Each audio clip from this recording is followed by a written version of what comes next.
Welcome, everyone, to the game. It is Dresden Files, New York. Who remembers what happened last week? I cried a lot. I got laid by a summer court. These two facts were not related.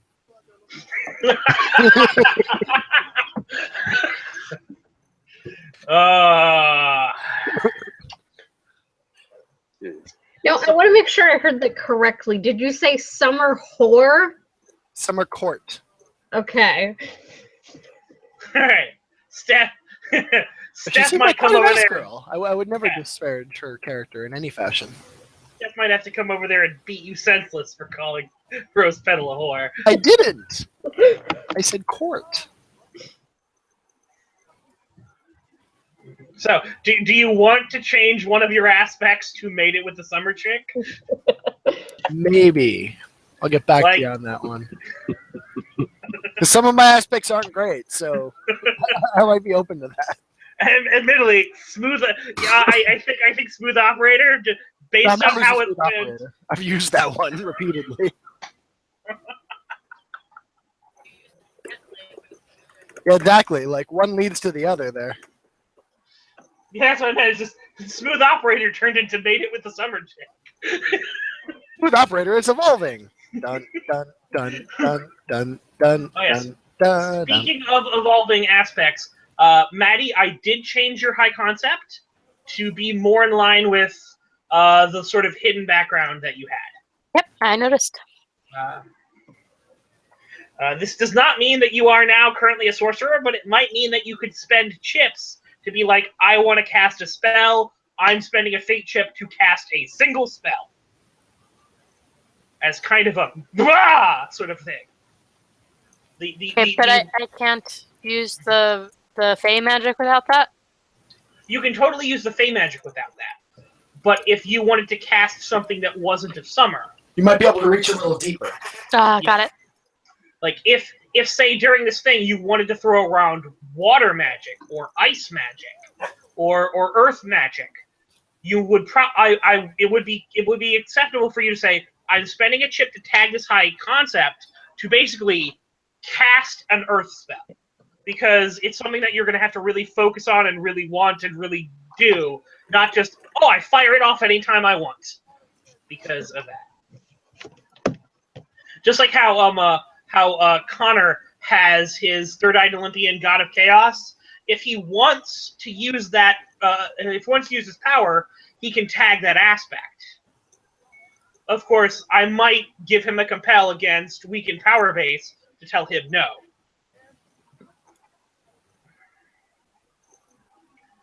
Anyway. Like, can I actually just, tag my high concept to do a spell? You can tag your high concept to do some pretty awesome stuff because your high concept is Olympian God of Chaos. Fair but point. It costs, yeah.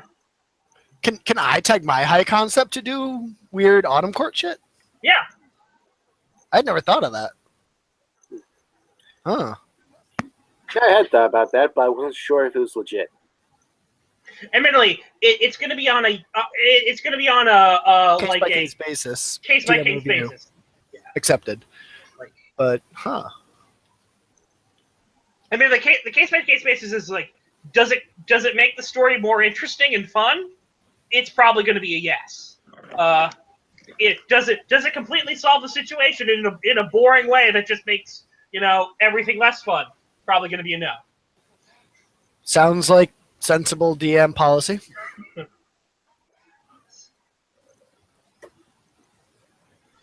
Yeah.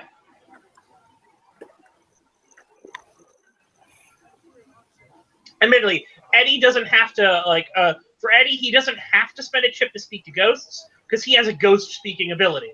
So he just says, "I use my ability and I don't pay anything because I've already paid for it." Anyway, speaking of that, Sean, what happened last game? All right. What did happen last game? I got some guns. Maddie got magic. she was dealing with that overnight. And then pretty much announced that in the morning I was teaching most of the people who were coming along on the siege, player party, how to use a pistol in the morning. What about if they want to use a pistol in the evening? Brandon, just no. I think you're muted. Oh, sad. I made a bad joke, but you couldn't hear, apparently.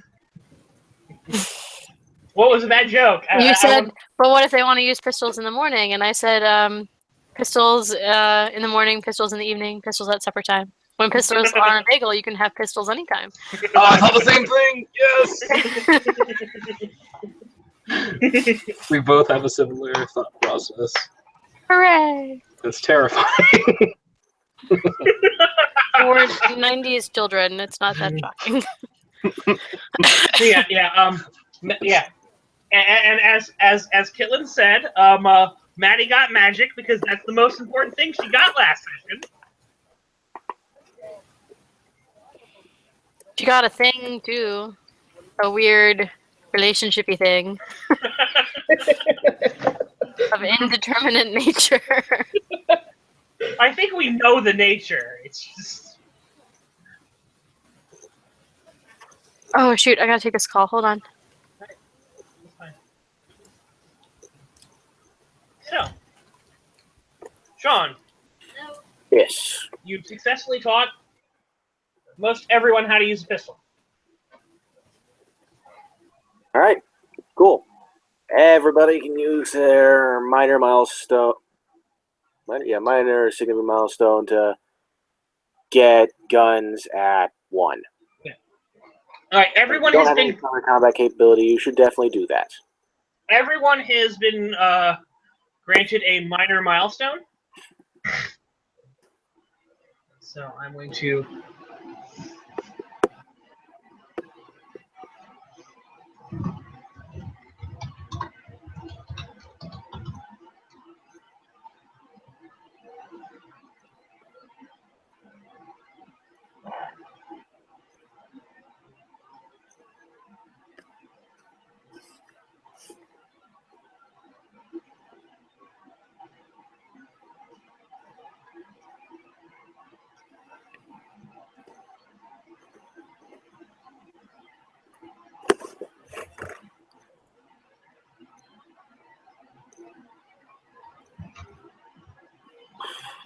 So.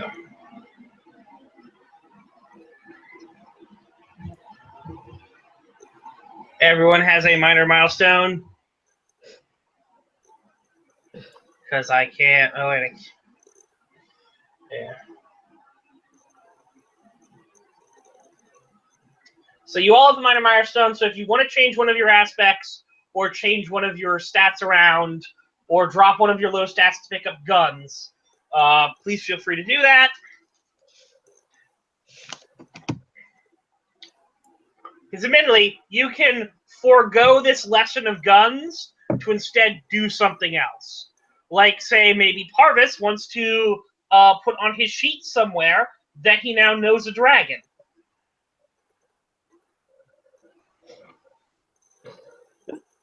I think you could have done that during the significant milestone, though. Could have. Didn't have to, and hasn't. I changed an aspect. Hello. All right. So, Maddie. Yes. Sean gave everyone a gun lessons, which has given everyone a minor milestone. That'll let you swap around one skill, either swap places between two in one spot, or drop one off the bottom of the list to add another stat on there. He suggests guns. You could also just use it to drop one of your to change one of your aspects if you want. Apparently, Kitlin has made a change to an aspect. Yes, a very cute one.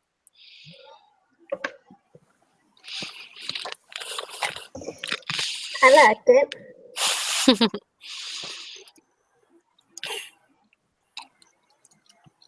Right. So who has actually attended the gun lesson then?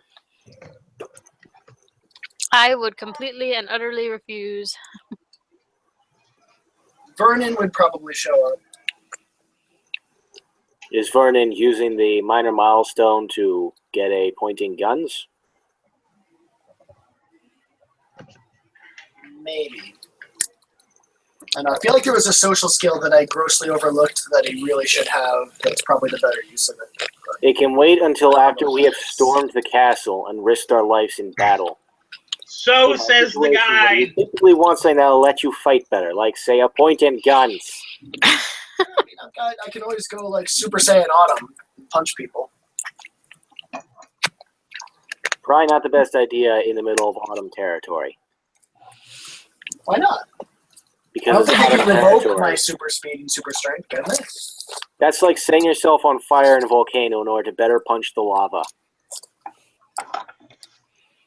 No, it's like going Super Saiyan in the volcano to better punch the lava.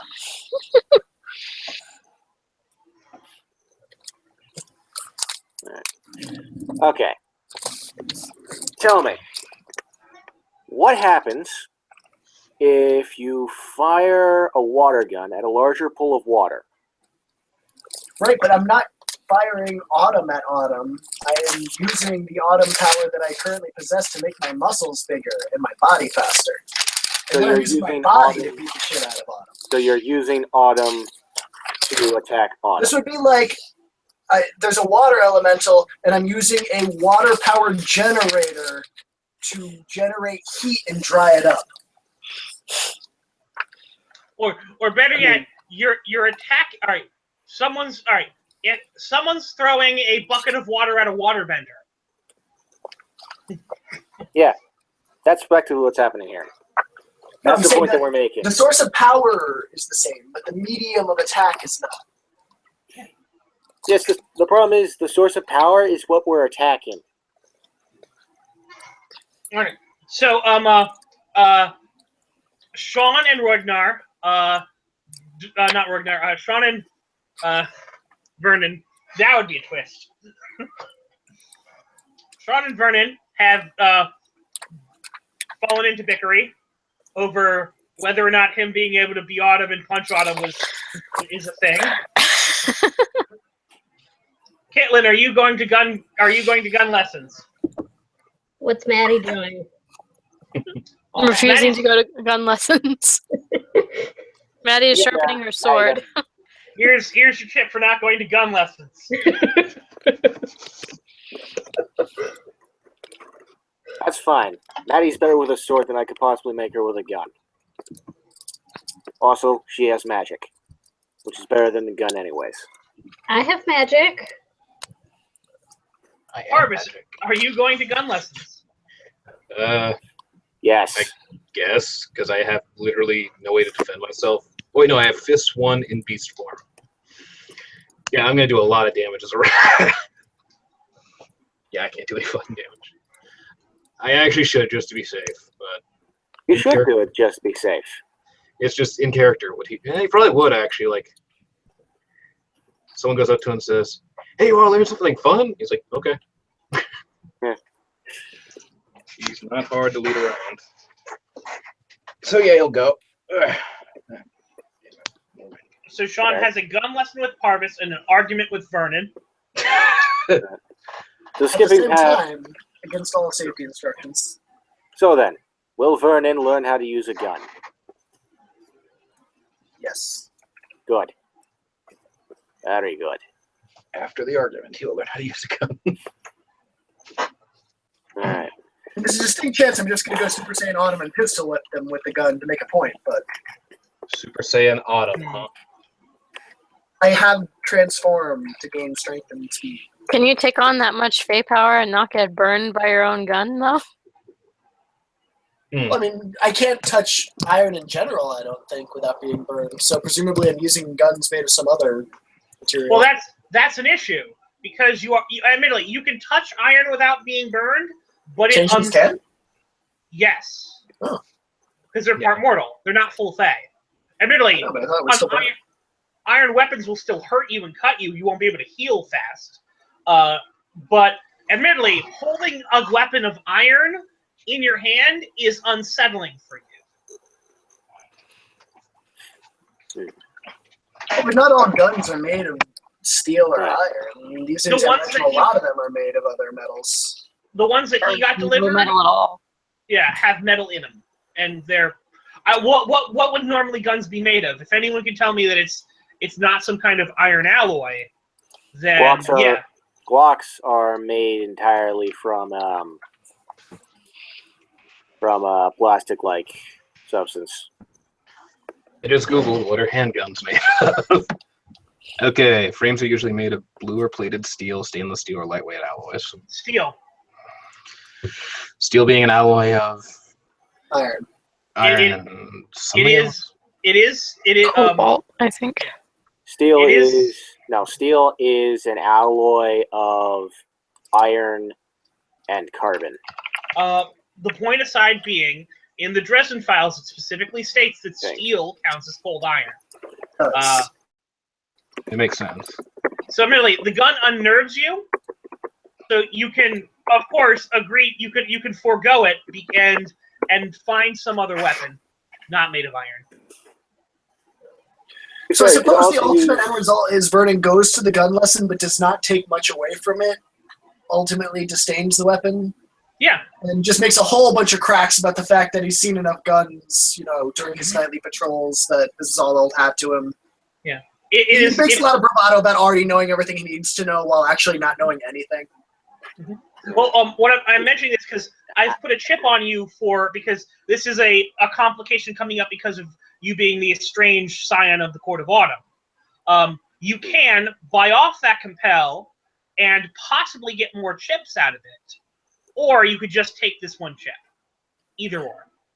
To be fair, he could also use one of the rifles, which I did specify that I wanted something like AKs, where there are wooden grips and foregrips. But to address what you're saying, Brandon, it sounds like you're saying that I could try to, pay a chip to go to gun training and gain the benefit in an effort to potentially get you to offer me 2 chips to not do it. Yes. My character, but I'm saying I will go to gun training. Once I get there, I will not be comfortable with the gun. And I don't want to risk you saying, okay, here's your gun point. Then you can take the chip. It's yours. Okay. All right. No, it's. I was just trying to explain to you how the system works and how you might, if you really wanted to take the point, or didn't care either way, possibly gain the system to get a little more out of it. Because if I didn't kill it either way, I'd give that to you. Any other circumstance, that feels kind of metagamey. Understood. Yeah. Anyway. Perfectly understandable. So, Maddie is abstaining guns. Is there a particular reason why she's doing that? A combination of reasons. All right. She's quite proficient with a blade. In the event that she is required to fight. And second, she spends most of her days patching up gunshot victims. It's a hell of a lot easier to fix a clean cut than a blown apart skull, and she really hates them. All right. That's some really good character development. I actually really like that. I am not going to try and get I'm not going to try and push for May to take the gun lesson because, 1, she clearly doesn't want to take it, and 2, she doesn't really need it. All right. Kitlin's not going because Maddie's not going. And she's already been paid off for that. I'll just bite them and give them rabies. Like I said.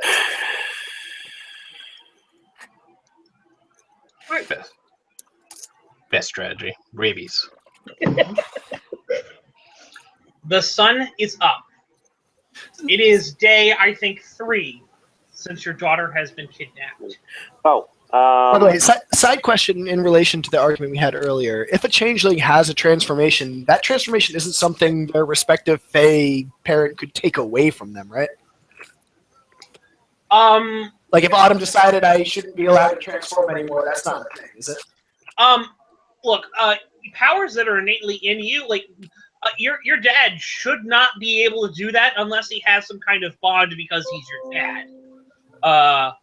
Admittedly, we're talking about a Lord of Fairy, so he might be able to pull some really awesome bullshit out of his ass, because your trouble is Legacy of Jensen Sunslope to Lord of Autumn. That would be the reason he's fucking with you. Fair. Well, I mean, if he shows up and lays a curse on me that I can no longer transform, I'm okay with that. It's more, I don't want it to be like he decides, nah, I don't want you to have power anymore. You only had your power because of me. Turning off the faucet. Exactly. There might be some minor turning off the faucet, but if there is, it's going to be functionally the same as him laying a curse on you. You're going to get a compel for it.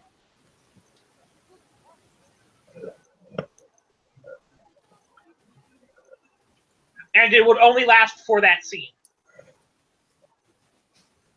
Does that make sense? Kind of, and to ask you to explain any more, I think we get spoilerly, so let's just let it lie for now. Okay. All right. I'll say this. He cannot take away anything that you have written down on your sheet unless you say, my confrontation with him has lost me this. All right. Gotcha. All right. Admittedly, I have faith in your DM discretion. Yeah. Anyway. So. Oh, that I would like to change out one of my aspects, if that's still okay. Sure, yeah. I know a good chunk of my family secrets now, and I have Fey magic. I figure that should probably be a thing, because there are strengths and weaknesses that come with that. That is actually a very good point, and that will actually help you with this thing. So, what would you like to change that aspect to?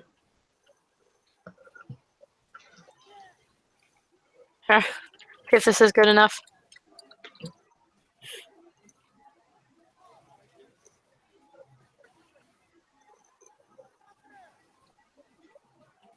Titania's a queen, right? Yeah.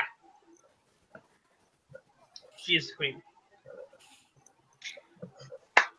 Love it. Only slightly sarcastic. Mm-hmm.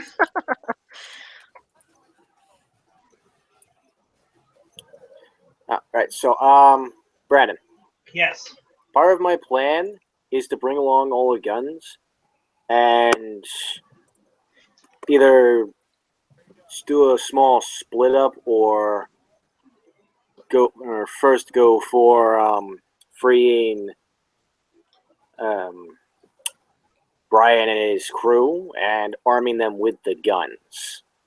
Would they actually be able to use like the AKs and the minigun? Yeah, they're humans. Right. Humans with AKs and miniguns. Yeah. Mm-hmm. Yeah, the minigun's for Brian. Also, we have ammo for these, right? Yeah. Okay. Oh, I they're don't on our side? to specify it, but Yeah, I'm fairly sure Fabian would make sure I get ammo too, because he actually is interested in me succeeding at taking the castle. Yeah, he's not trying to dick you over, but he's going to expect you not to dick him over too. Right. Eddie, question. So Yes. there was a gun thing, a gun lesson. You have been given a minor milestone. You can use it to raise up your guns by one, or change out one of your aspects. Up to you. What do you want to do? So let me hop over to my You don't need portal quickly. So you don't really need to take playing guns if you don't want to. I wasn't actually expecting you to take part in the lesson since you've already got fists. All right, yeah, I don't really see any average things I want to get rid of at this point, so... You can use that minor for something else, like changing an aspect, which might be a good idea to change one of your aspects to a more combat-related one. So you can throw a chip into combat if you need it. Yeah.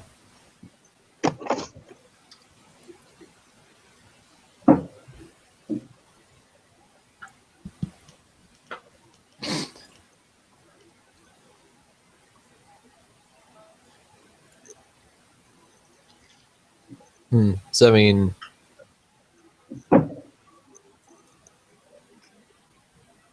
have to change one of the aspects I've never used, for instance, to something like what martial arts student. Anything that you feel would fit your character.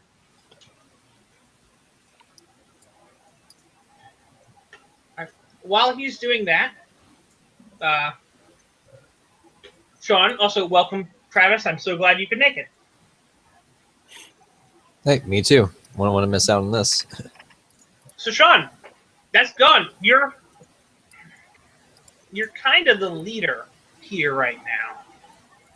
Mm-hmm. So, I'm assuming everyone's kind of gathered and waiting for you to, get everyone so you can head out.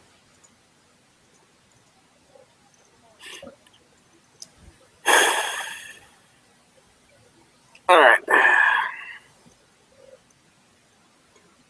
We'll load the firearms into the van.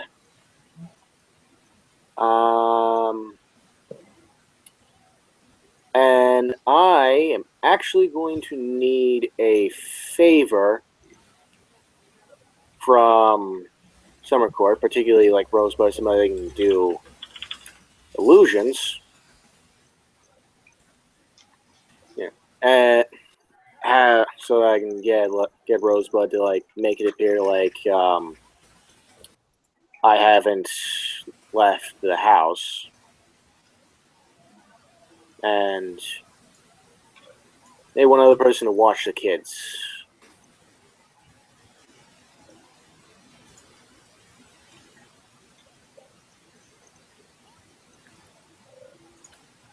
That's what has to happen before we leave.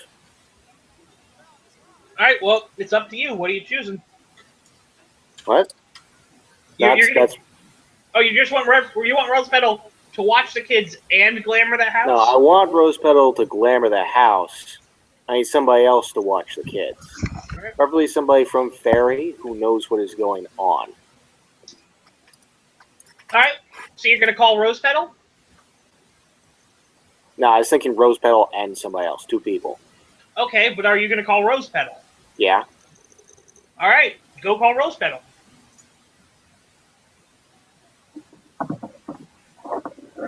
Rose Petal, Rose Petal, Rose Petal. All right. Pow. She kind of she flits in, flies, lands in front of you, grows bigger. She's wearing armor. Hey, sorry about the call. In a hurry. It's fine. Is there something you need? Hey, Vernon, where are you at right now? In the bathroom.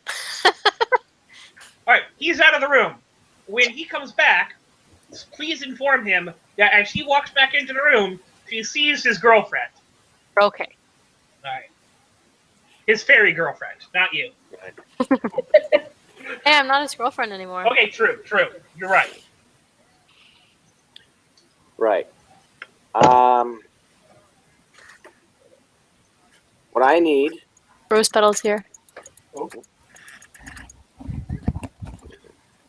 Her eyes narrow. Okay, here, Rose Petal's here? Yeah. As you walk back into the room from wherever you are, you see Sean talking with a lady that you spent a few minutes with. Literally a few minutes.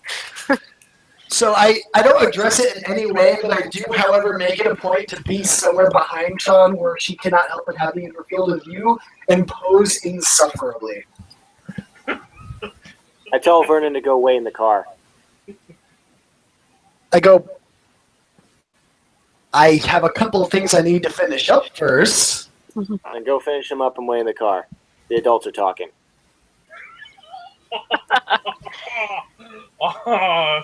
Wow. I'm going to pretend I'm gathering things in the background while continuing to pose insufferably. All right. Does the insult cheer Rosebud up enough to ignore him? A little, not ignore him, but she's still glaring daggers at him. Nothing you do is going to stop that. Right. Just He's less convinced likely that to these are stab sexy on fire, glances. You know, Right. passionate looks. Right. We know what you're doing, Sean. What are you doing? Right. I need you to keep the house glaring so it looks like I haven't left. And I was thinking about getting somebody else from somewhere as well in here to help watch the kids, but if you're capable of maintaining the glamour and keeping an eye on them at the same time, that'd be just top-notch, stellar. You do not wish me to go on. Very well. The Queen has tasked me specifically with assisting you when she does not have need of me. If she is called away, she will make sure. If I am called away to her service, she will make sure that your children are protected. Thank you. Yes, as much as I would love to have you help with the attack, it is more important to have the kids protected here. Understood. Considering how this predicament started. Best of luck to you, Sir Alistair. Thank you. Fortune come to, I don't know, some compliment that's nice. Fortune come to some That's not compliment what- that's nice.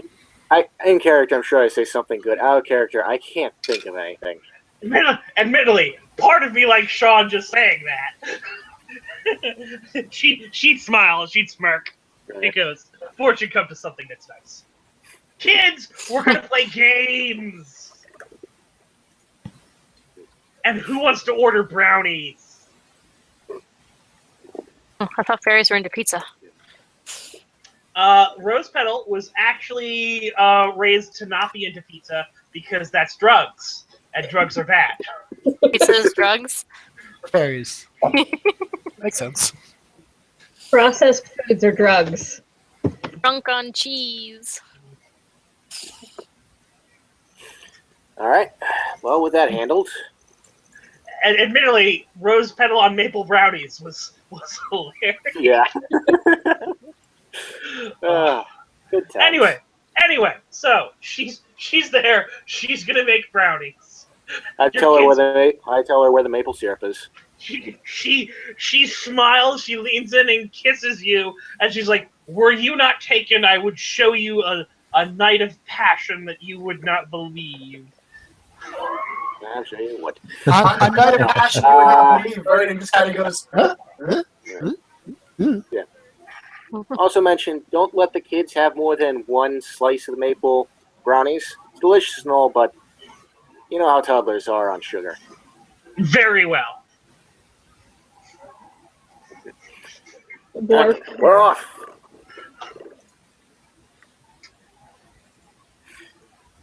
All right, everybody get in the van. All right. She'll pile into the van. Where are you going? We're going to the bar. All right. Time for conquest. Are you forgetting anything? See, guns are loaded in the car. Everybody should be in the car, including Riley, right? Riley is in the car. Yeah. Everyone in your group and Riley is in the car. Those are All all right, the people I need to make some calls. Are we going to the theater? Why would we go to the theater?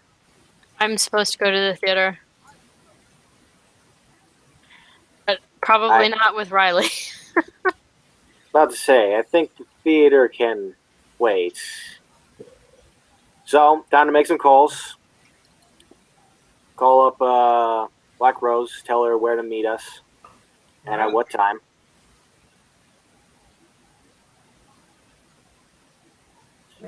Black, the phone rings. There seems to be moaning in the background, and she's like, "Hello." I give her the date and time. Well, I give her my name first, then date, then time. Bring a sword. All right, I'll get geared up and ready. Oh, I do get chainmail for everybody before we leave. Armor is important, and that includes me. I already Before you brought, do I anything, brought I mine with know me. armor doesn't stack, Does but it still protects me from bronze, which is nice. that include Black Rose? Chainmail for Black Rose? Or Aki. I'll bring chainmail for Aki. I'll ask Black Rose if she has armor. I got some stuff.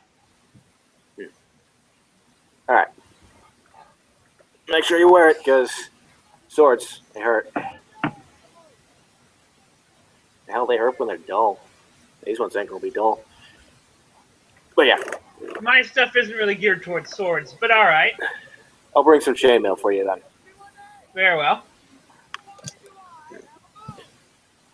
So yeah, chainmail for a key, chainmail for Black Rose. Call a key. Tell her that, What do you want? it's time. I give her location and time. Phone hangs up. Who's a key? Aki Daughter of the Yusa? Dragon. Oh,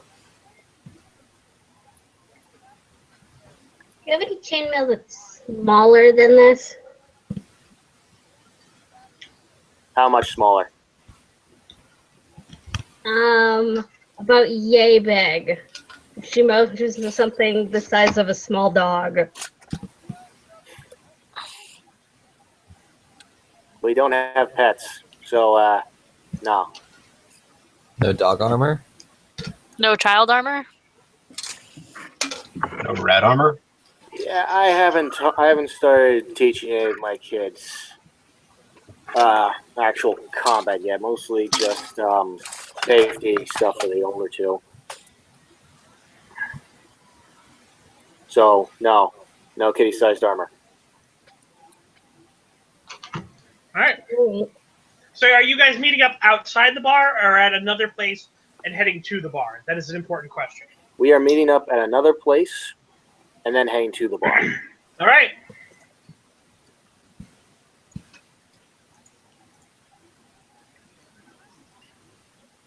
I think that is everything and everyone. Right? All right. So yeah. You guys get to the location and no one's there.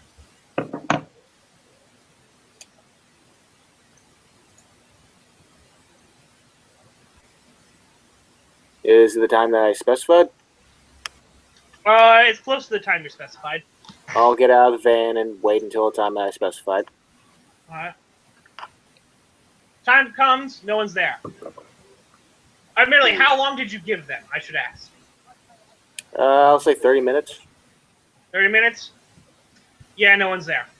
Well, how far away from said location do they live? Do you think? You don't know. Or are they? Chinatown Well, is. I know where. How far away is Chinatown? Chinatown would be a good distance. Is a good distance an hour? Hour and a half? Hour probably. Well, Emily, depends. You could say it's something an area closer to Chinatown, so it could be about 30 minutes drive.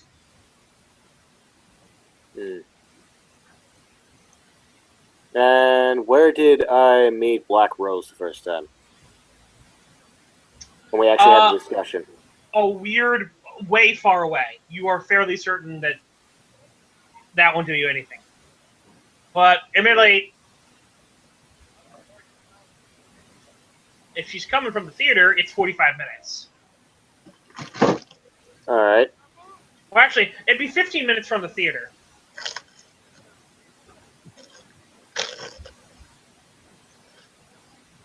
So somewhere in between the sort of Chinatown area and the theater, and we'll say, I don't know, an hour? Do you think that'd be enough? Sure. All right. If it's an hour, then as you are there, as you pull up, no one's there. But as you get out, another car pulls up. Wait and see who gets out of the car. It's an Impala. It rides up. There seems to be two women inside. Is it Black Rose and the key? What? Nope. Black Rose and a woman you've never met before. All right. Oh no, it's aggressively friendly woman. Yeah. Are you around? What's your what's favorite? Where's Maddie? Are you in the car? Yeah, presumably. All right. Would you be? Do you think you'd be visible from another car? Sure, cause plot. All right. So you see Helena. She kind of looks. She sees you. She waves like the hi. I'll wave back, probably slightly less enthusiastically. Caitlin will enthusiastically wave. She waves back at Caitlin. Black Rose kind of just like, she doesn't roll her eyes or anything. She just kind of sits there. She gets out of the car. She goes around the back. She's got a bandolier with what looks like it might have like explosive charges on it. Fun. And she's got like a katana and a shotgun that's sawed off that she's got in like a holster.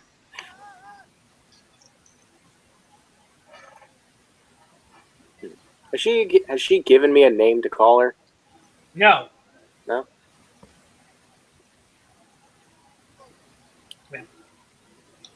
All right. Alertness tests, anyone. Everyone, actually. Is Eddie actually there? Yeah. Oh no, Eddie. Did you decide you didn't want to come to the meeting with everyone? No. Is this versus surprise or just general alertness? Just normal alertness. Well, you don't know. It's not surprise. It's done, yeah. Yeah. So not surprise. Not surprise.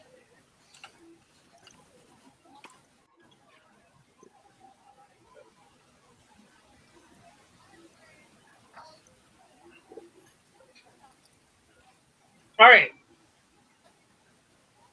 I win. Better dice. So Harvest, Travis, and Kitlin notice Helena is giving Riley the dirtiest looks ever. Dirty as in unpleasant, or dirty as in Unpleasant, as in I Okay. don't like you. you say You see everybody? Black now? Rose. You see Black. No, you don't see this at all. You guys also see Black Rose look down for a second at her wrist and go over and put a hand on Helena's shoulder and kind of whisper something to her. Kitlin, you're the only one that notices. There's there's a tattoo you didn't see on her before. Okay. Another rose on her wrist. And and you could have sworn that this one was red, but when you look again, it's black. Okay.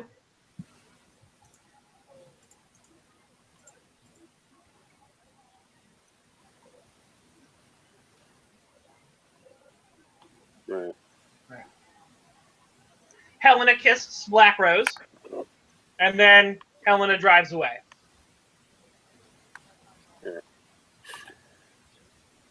Hey, Black Rose. Question. Yes. You strong? Like, inhumanly strong? All right.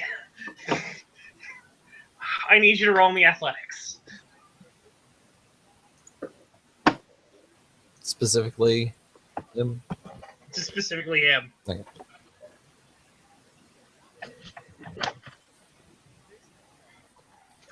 It was Good nice son of a knowing you, bitch. Sean. I'm asking if she has inhuman strength. Yeah, I know. And She's gonna because demonstrate. I know the character, I know what her response is.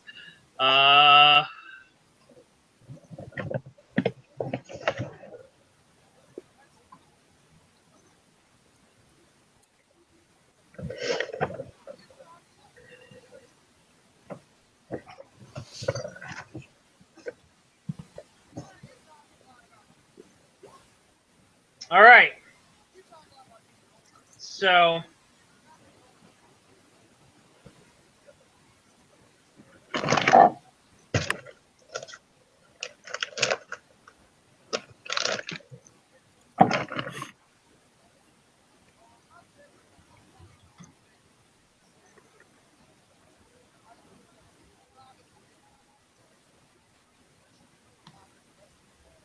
So, Yeah, like lightning fast. She,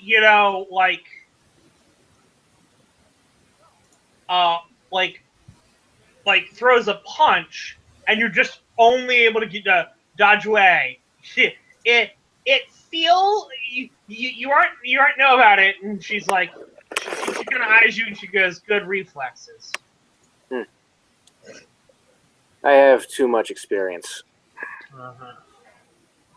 Anyways, I think I got something you might like.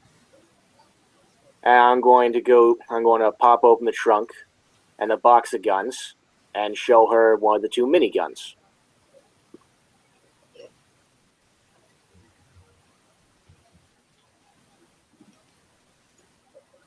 Like and by minigun, I'm assuming you mean like the turret thing that spins, right? Yeah. What else can minigun mean? I don't know. I wanted to make sure that. Itty bitty cute minigun. Yeah. They can be carried. All right, she's like, "Is this?" She kind of looks at you and is like, "Is this legal?" I highly doubt it. Well, probably not legal up here. Is it Never mine? doesn't have the same rules. Is it mine? Think of it as a loan. I'll need it back afterwards, but it's yours for the fight, if you want it. She picks it up. She's like, "I could get used to you." A lot of people end up saying that sooner or later.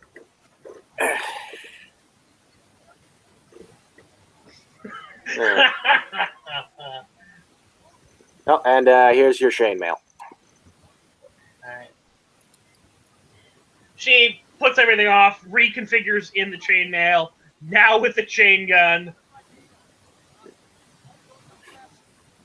Alright.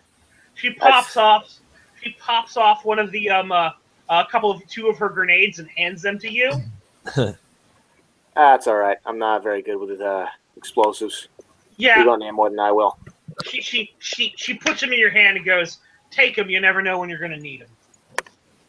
That's a fair point. You gave her a minigun. She's like, "Fuck it, boom." If I don't get 2 grenades back, maybe it increases the chance I keep the minigun. Alright. What was I saying? Alright.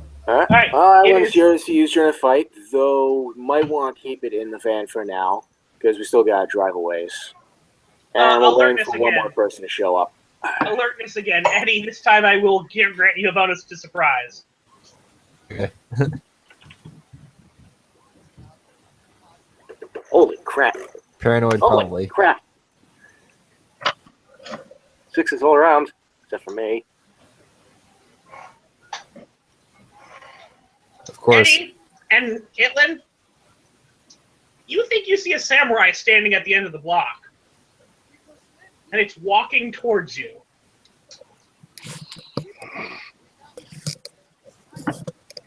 Guys, Quick, who's that? hide. Did someone invite a samurai? Yes, I did. Oh, well, he's here, I think. She. She? I can't tell from this distance. You can't tell because there's a mask on. Ah. Like, Is that the samurai you invited? Probably. Probably. I mean, It's- you were just It's hard to tell from the mask, but it'd be a hell of a coincidence if it wasn't. What if the Illuminati sent her? The Illuminati doesn't deal in samurais. What are you talking about, though? That's New what they York's want you to think. No, they don't, because the Chinese mafia paid off the Illuminati to stay the hell out of their business. Oh, I guess that makes sense. Just to clarify, Sean is blowing this out of his ass, and he knows that. But he also knows that Eddie will buy it. Take the ship, man. You know, I was gonna make a smart-ass comment about how New York's full of samurai, but you know what? That's just even better. That's amazing. All right. Well, when she gets over here, I'm going to say, I guess you don't need chainmail. She shakes her head. I do not. She has 3 swords. Does she have 3 arms? No. Santorio. It's the Katana Wakasashi Tanto thing. Oh, dear. Get her. Zoro reference. I get it. One Piece. Yes. Now, traditionally, samurai did just, like, carry 3 blades, though. It's Mhm. just a thing. All right. Well, 3 blades, but not 3 katana. No, it's not 3 katana. It is not 3 katana. Sword, a short sword, and a dagger? Katana, Wakazashi, and Tanto, right? Yes, as I said, Katana Wakasashi and Tanto. All right. Brandon, quick question. Yes. These summer reinforcements, will I have to summon them outside the bar, or will I be able to summon them once we get into the Never Never into the castle? You should probably summon them right now. All right. Well, I was thinking summoning them, you know, once we actually drove to the bar, because these guys will fit in the van, but I'm pretty sure 2 ogres won't. All right. Or the trolls.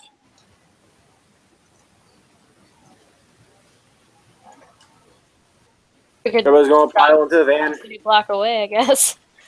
Everyone's going to pile into the van. We're going to drive over to, not directly to the bar, but yeah, like a block down. And once we're all out, I'm going to ask Riley to put a veil over us. Put a veil over all of us so that we can gear up and get all the guns and stuff and summon Summer without people, you know, seeing.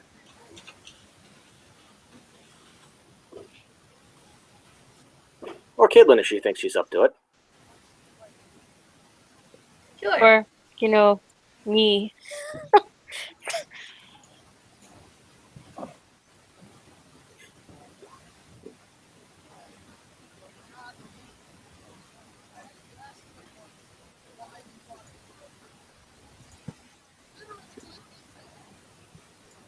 All right.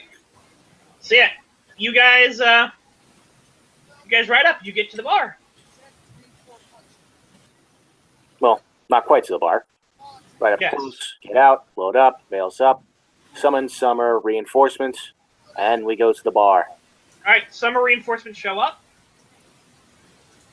They look at the bar. They're like, "All right, we will be able to assist you, but this looks like it's going to be a pretty tight space. Like, you're not certain that you can get... The ogres can probably fit in, but it's going to be cramped, especially if you pack it full of ogre." And they're like, "Yeah, no." The ogres are going to wait outside during the initial attack. Yeah. For spiritual reasons.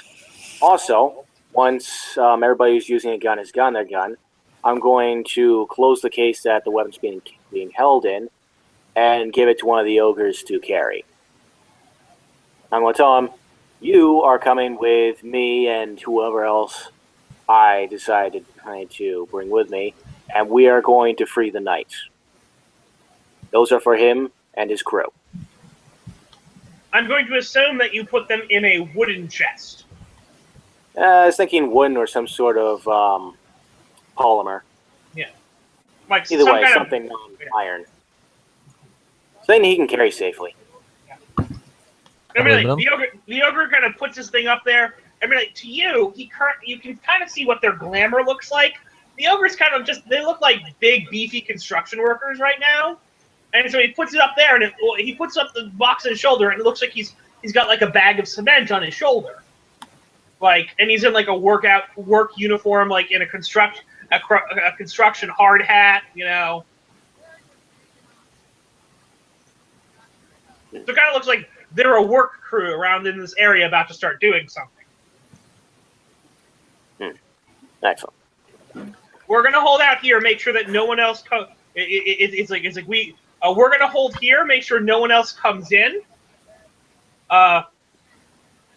if you clear what's inside, we'll come inside and we'll make our. I suppose we'll make our entrance. All right, sounds like a plan. Right.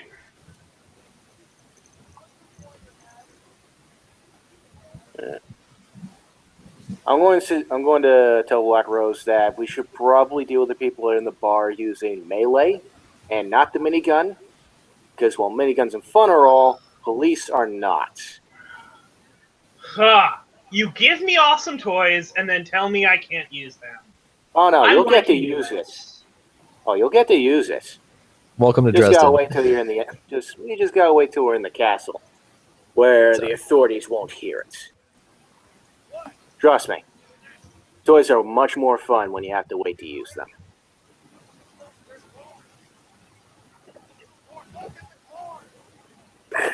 It's all about the hype. And we head towards the bar. All right. Have to destroy the bar. We don't have to destroy the bar, just kill everybody inside of it. All right. Yes. We're in Pat. Ragnar if the asshole's there. So, unfortunately, so the aspects that you're going into a scene that is knowable. You know that this place has cramped confines, booze galore, and is your guy's favorite bar. Not my favorite bar. All right. Everyone but Maddie's favorite bar. Vernon actually has very close ties to a very specific other bar. Which It may have fed bar? him mind-controlling booze, but it was No, very that's nice. this bar. Oh, okay. I love this bar.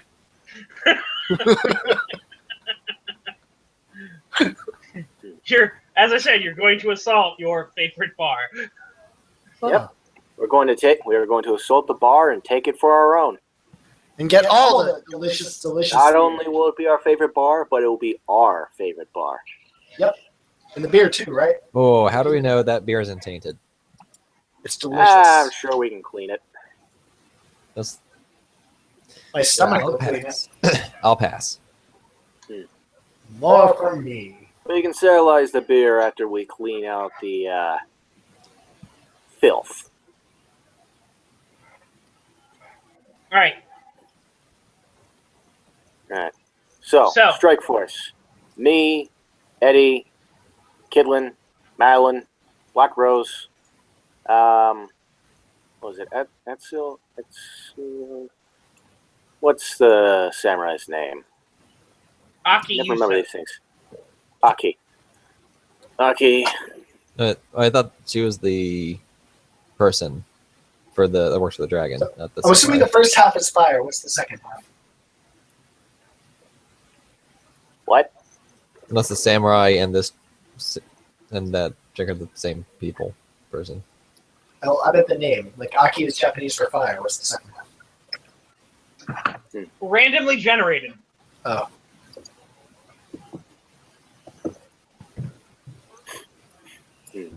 Yeah. Me, Kitlin, Eddie, Aki, Black Rose, Ryan, Parvis, and Vernon, Madeline. Let's see. I'll say 2 elves. And I want to say this: your Fae people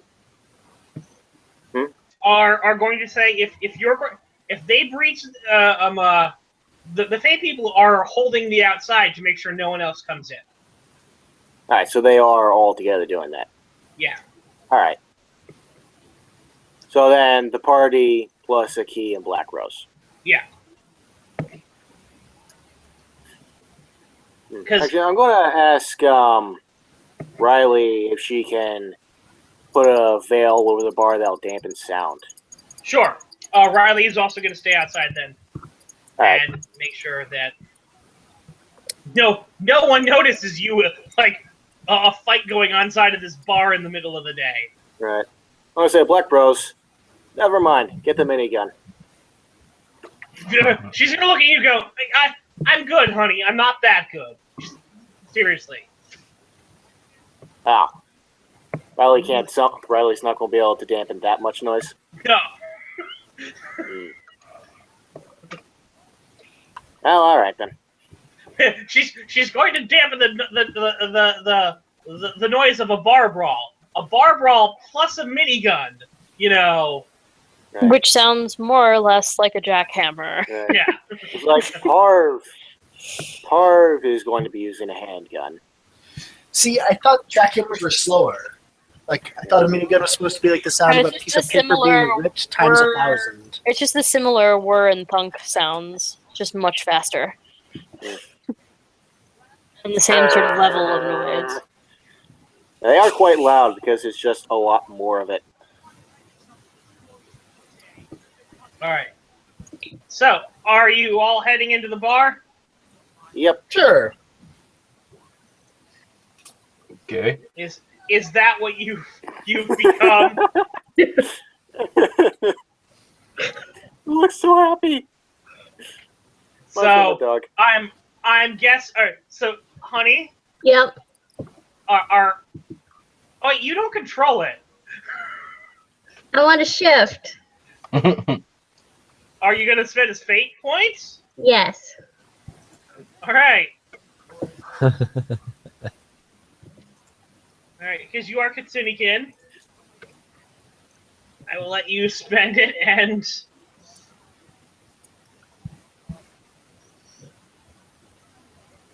Then I scratched at the door, waiting for someone to open it for me.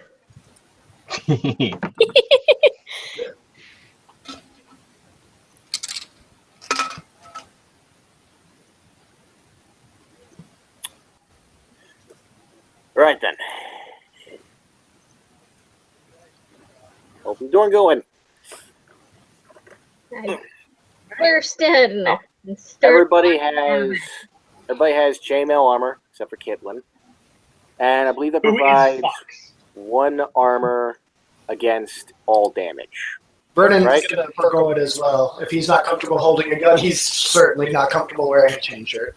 I'm Yeah. sure I have chainmail and alternate materials because I have summer friends. There you go. There you go. There's your chip. So wait, do I have titanium mail or do I have a chip? Do you want the chip, or do you want me to have titanium mail? Like, so what I'm asking is this a choice? Or brat? Like, may I have No, titanium mail? you do not have titanium mail. It would be regular obviously, iron, but yeah. you'd just be dealing with the fact that it makes you feel uncomfortable. Okay, then I'll take the chip. Right. What I'm saying is, I probably do have chainmail made out of a non-iron metal because I have summer allies. Yeah. We're not. Not wanting to volunteer someone else's chips, but do you have something that you could use to influence the scene in that? I don't. But Seen on what? to influence the scene to say that I would have non-iron chainmail available. I mean, yeah, he could. Because it's the kind of thing where the fate system is great for if the DM says, no, I don't think you have it, you can be like, are you sure? Admittedly, that would be him spending a chip and tagging entrenched with Shay and her knights. If he did that, you would still be able to keep your chip and have armor. Is there any way I can give him the chip? Because that feels like a dick move on my part. You could tag. You could give me the chip and tag that and say, I can tag other people's aspects? yes. Yeah. Okay. Then I'm going to tag his aspect and get titanium now. All So I right. need to give you back 2 chips now, right? What? Do I just check in while using your tag? No. You could accept that compel, but tag his aspect. I'm uncomfortable. So basically, the idea is I am uncomfortable wearing iron mail. Good thing he has armor that isn't. Okay, so when I get a chip for being uncomfortable and then lose it again to get the titanium? Yes. Okay, so here's the 1 chip you gave me before. It's a net gain of 0. All right, but there. Yeah. That's how it works. You can tag other people's aspects. In fact, tagging other people's aspects gives you stuff. Or is really nifty because it helps them by giving them chips.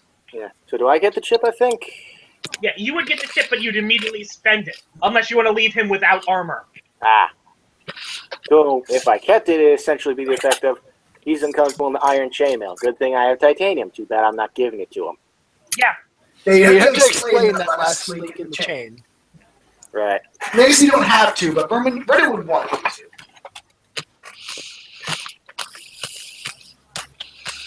Right. Titanium's not cheap. Try not to lose it. You know, I only lose my clothes when I'm having a really good time, and this just seems like it's going to be a moderately good time. Yeah. So it's chainmail. It's made out of titanium.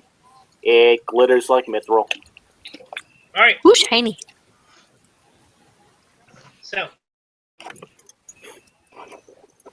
you all file into the bar. Well, as soon as the door opens, Kitlin's gonna burst in and start causing a ruckus. All right. I suppose that you're trying to put an aspect on the scene. Yep. Distractive. I'd say that's athletics. It's mostly going to be you trying to run around and not be pinned down.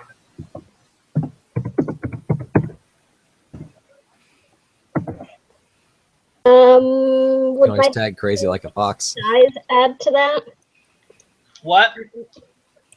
Because I have diminutive size and inhuman speed. Yeah, diminutive size and inhuman speed should both add to your speed. And athletics and things.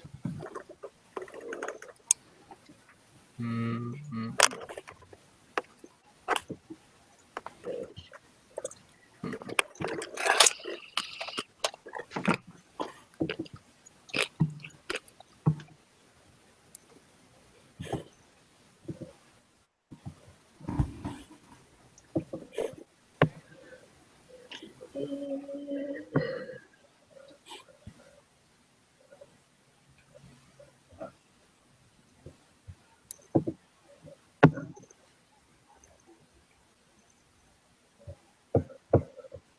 Okay, inhuman speed gives me a +2.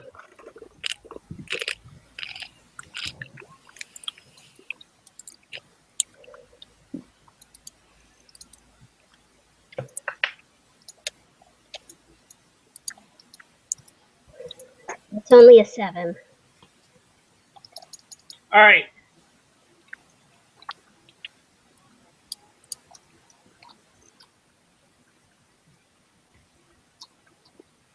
Please put an aspect over in there that says distracted forces in the box. Because a 7 is way more than enough to get you. A 7 is epic, so... Well, that's lasting. Literally darts between the legs of everybody in the bar.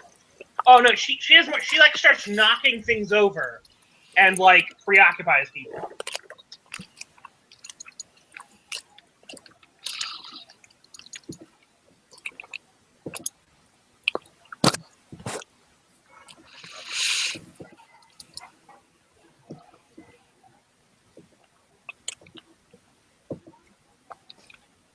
All right. So, as you guys storm in,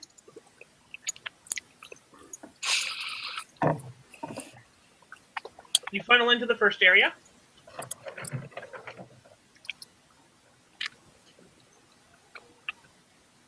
I believe initiative is based on alertness.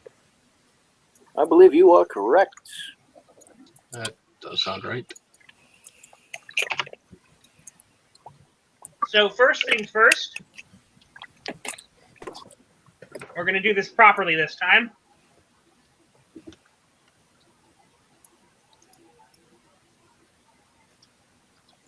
All right. You're in the bar. It is dimly lit. As you push your way in, you see the main area is cleared. The bar here is going to act as a barrier barrier 1 in order for any movement from across that zone border. This zone border is a border 0, of course. The walls around the place are currently border infinity. It is border 1 to get out the door. All right? Because the door is kind of tricky. Doors border 1 said these this black line here is border 1. Yeah, the black line is border 2, I think I said. Oh, border 2. Recognize hiding behind the border 2, eh? Or is it just the difficulty of climbing over the bar? That's the difficulty of climbing over the bar. All right. Good thing that border won't apply against gunfire. No, Bar. it won't. All right, so we have the groups in the conflict. All right, there is Ragnar, who kind of looks at you as, well, I was expecting you to come sometime soon. Here to settle up your tabs, Sonny.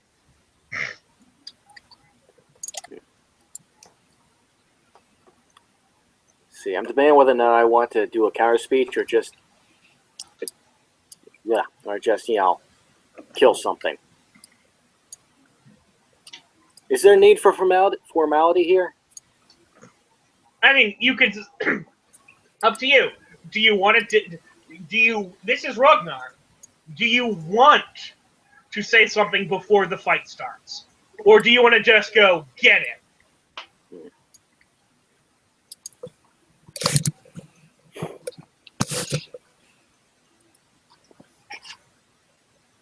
Remember, his subtitle used to be "Played Sean like a bitch." It occurs to me being here might have been poor decision making on our part. Too late now, but I've paid my tab, and now I've come for the blood you owe me, and now I'm going to charge you and attack. All right. So let us establish initiative. All right. So does anyone have a alertness of 5 or higher, effectively? Yes. All right. Fucking what? How? really? Human speed gives me a +4 to initiative. And human speed speed is gives +4 you to initiative? I think I have that. Is Then that human speed gives you first +2. level or the second level? I think you might be muted, Love. No, I think the problem is that... Oh, yeah, he is muted. The Oh, problem no, I is... do. Okay, so I also have the human speed and strength, because I would transform before I proceed the bar, presumably. The problem is that your microphone's too close to each other, so you come out both of your things. Well, I was muted before, she was right. The reason I was muted is because we... There we go, that's better. But, so yeah, I would have inhuman speed and strength as well, because I'm transformed. Let's say that I don't think inhuman speed gives you +4, does it? Yeah, that sounds like a lot. I thought it gave you +2. +2, I thought. All right. We have. Let me check real quick. The enhancement. Yeah. The inhuman speed +4 for the purpose of determining initiative. Holy shit! Touche. Side note, Brandon, I did not say it explicitly, but I am transforming before we attack, because duh. Sure. What do you transform into? It's not a hyper noticeable transformation. It's more kind of I become sort of uncanny valley inhuman. So All right. still humanoid, but my It feet becomes just the went off. beefcake. My hair is like vibrantly red and seems to have a sort of plant-like growth to it.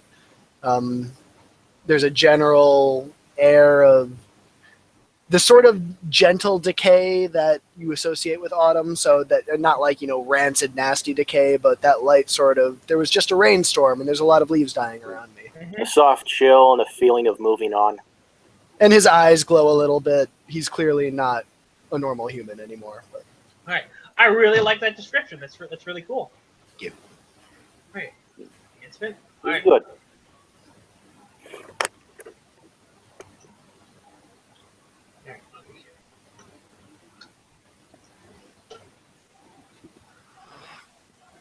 Do we roll initiative, by the way, or is it just... No, it's just flat out. Okay, so mine would be a 5 then. All right. 7. Yeah, she's got more alertness than me. She has more alertness than everybody. Mm-hmm. I mean, I only have a 1. You get 4. A 3. And my alertness is at 3 when I'm transformed. All right, so Vernon is at a 5. Yeah. Good. Yes. Jesus. Oh wow. Harvest, what are you at? 2. Maddie, what are you at? 0? I think you're muted now, by the way. Yeah. Sean, what are you at? Yeah. 0. All right. Invest in athletics instead of alertness. I'm okay with that. Actually, you know what? I had I had the minor milestone too, right? Yeah. I'll switch out empathy for alertness with that. Doing alertness 1. Eddie, what are you at? 3. 3. This doesn't seem exactly surprising, so yeah, it should be 3. Yeah. No, you guys are going in knowing. Whoa. Sorry for springing that on you. Now. Alertness. Right. Damn. So. That's speed. Yeah. Yeah, you admittedly the top 1, 2, 3, 4, 5, 6 people all have inhuman speed. So yeah, I was so yeah, you're fast, Kitlin. Apparently, and now Sean, you're beginning to see why Black Rose probably handed your wife her ass, because she moves faster than even the fox. And so does Aki. There's value in speed. Alright. So, what are the stakes? So the groups are in this conflict are we've got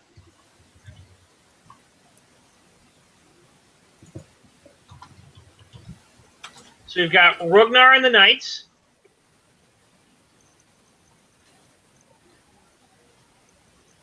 And we've got the PCs and allies. So, what are the stakes for this fight? What do you guys want the stakes of this fight to be? I guess established in advance. Yeah. Ooh. It's frame the scene, establish the groups in conflict, which is what we just did, establish initiative, establish the stakes. So, are you guys willing to go to the death? Do you want to kill them all? Or do you just want to get control of the bar? Primary goal, take control of the bar. Secondary goal, kill all who stand in our way. Or my way, at least. If Vernon Malin doesn't have any wants- particular desire to kill wants anyone. She can. He's gonna contest that goal a little bit. Secondary goal. Fucking kill Ragnar. Yeah, screw that guy. He got me. It's his fault I'm stuck in summer. Secondary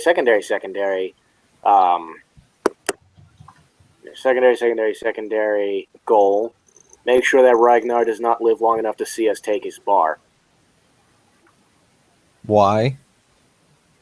Because I want him dead, and I want him dead now. Okay. Personally. Sean is now I'm going just to say become secondary. Sean has now basically just become his own group. It's all right. Groups are kind of defined by what they want. His own group. I mean, he's Like the stakes for Sean's particular group may be to the death when other people's stakes are lower. Oh yeah. Yeah, I no, like Sean's that. stakes are, for the most part, by default, going to be win or die. That's just how devoted he is to this. Yeah, Verdon is with him on the win side, much less so on the die side. That's a fair point. He's all for winning. Let's win. Good call. 'Cause But sentence deliberately left blank. yeah, I'm realizing my character doesn't want to kill if he can help it. To be fair, these things aren't people. They are fairies. Yeah, but I'm one of those. I'm No, you're also not. You are a not. changeling. You still technically have a soul. I'm technically not a Ragnar? people either. So I assume the people in the bar do not. all right. If you have, as long as you are mortal, have mortality, you have a soul. You are a person. These guys don't. Well, since when was personhood defined by having a soul? Since always. Anyway, so philosophical debate you can have after the fucking fight. All right, everyone happy with everyone think that these stakes we've established, and really these stakes can change mid-fight. Like, Yeah, I'm happy. Honestly, the last Dresden game I played, no one talked stakes until someone was getting taken out. And then it was kind of a question of what happens versus how does it happen. sorry, I didn't quite catch what you said there because I said the last game I played, and it may entirely have been wrong, we never really talked stakes until someone was getting taken out. And when that happened, it was sort of a question of what's happening and how does it happen, with whoever took someone out determining what happens and whoever was being taken out determining how it happens. Oh, yeah, that still works. Like, you are not held to these stakes at all, but these are just a good guideline to know what everyone's fighting for and what people might break for. All right? Gotcha. Makes sense. Okay. That's why I said you can change them wherever, you know? All right, so Black Rose is going first.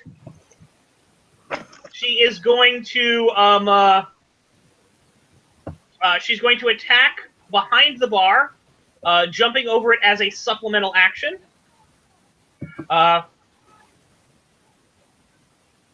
She can easily accomplish, well, actually, let me see. Supernatural speed.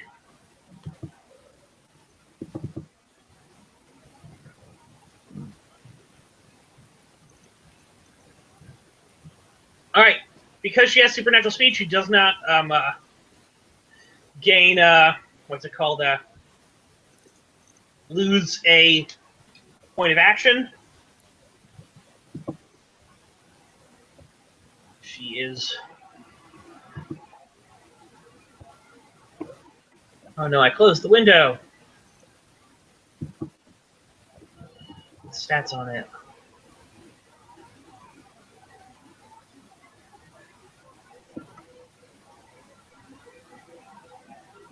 Right.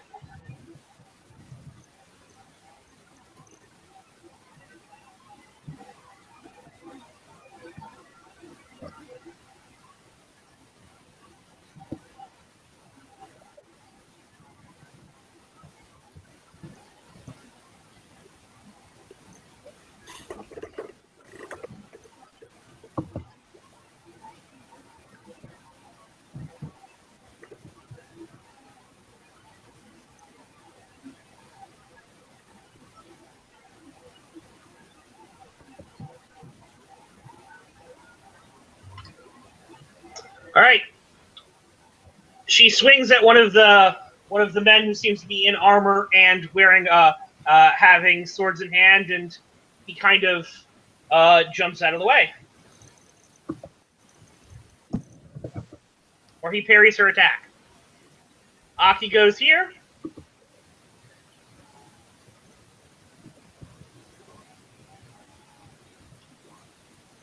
Aki's attack is parried.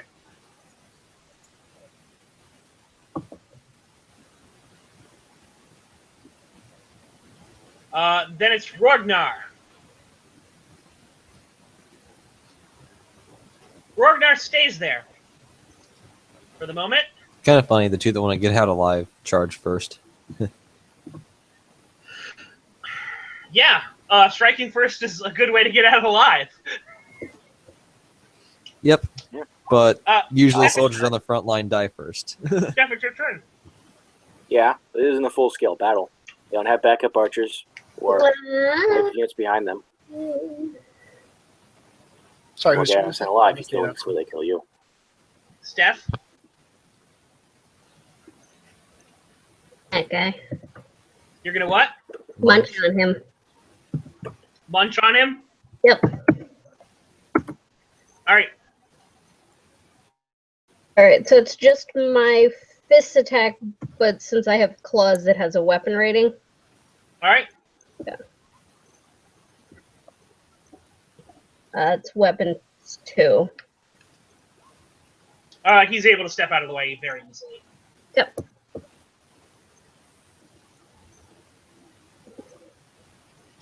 All right.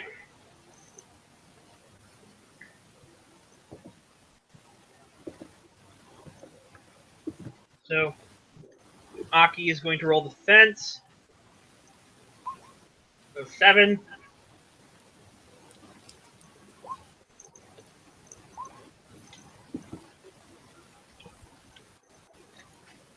Aki takes a wound.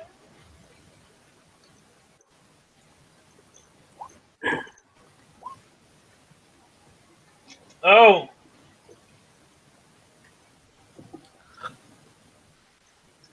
So yeah,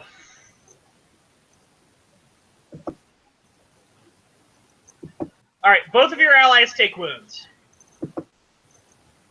as the soldiers start beating up on them. Vernon, what are you doing? Sorry, who just took a wound? Both of your allies just took wounds as the knights basically close on them and start pummeling them. I guess I'll go start pummeling back. So I'll zoom in on the scene here.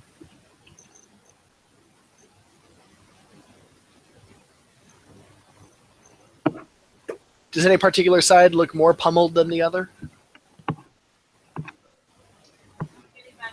Actually, no. I'm on the good guy side.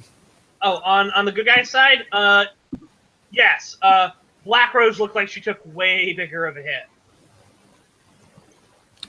All right, then I guess I'll go back her up. Yeah, now, which enemies look most pummeled is a tactical decision. Which allies look more pummeled is an emotional decision, which is what we're going with here. All right, so it's been a while. I roll fists. Question mark? Yes. And it's +2 because I have inhuman speed. Mm-hmm. Strength. I have both.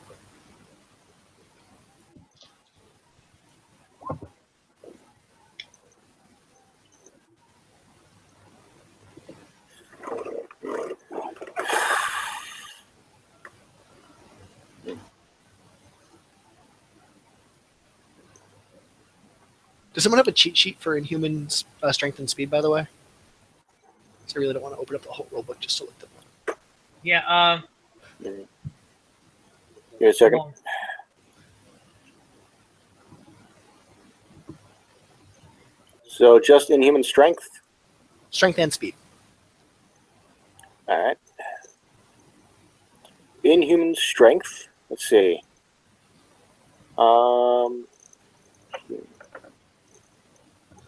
With attacks that depend on muscular force. That is a link to the inhuman speed power. From there, you should be easily able to find the inhuman strength power also. Right. For now, what's important is that your fists or whatever physical attack you're doing is at +2 to damage with strength.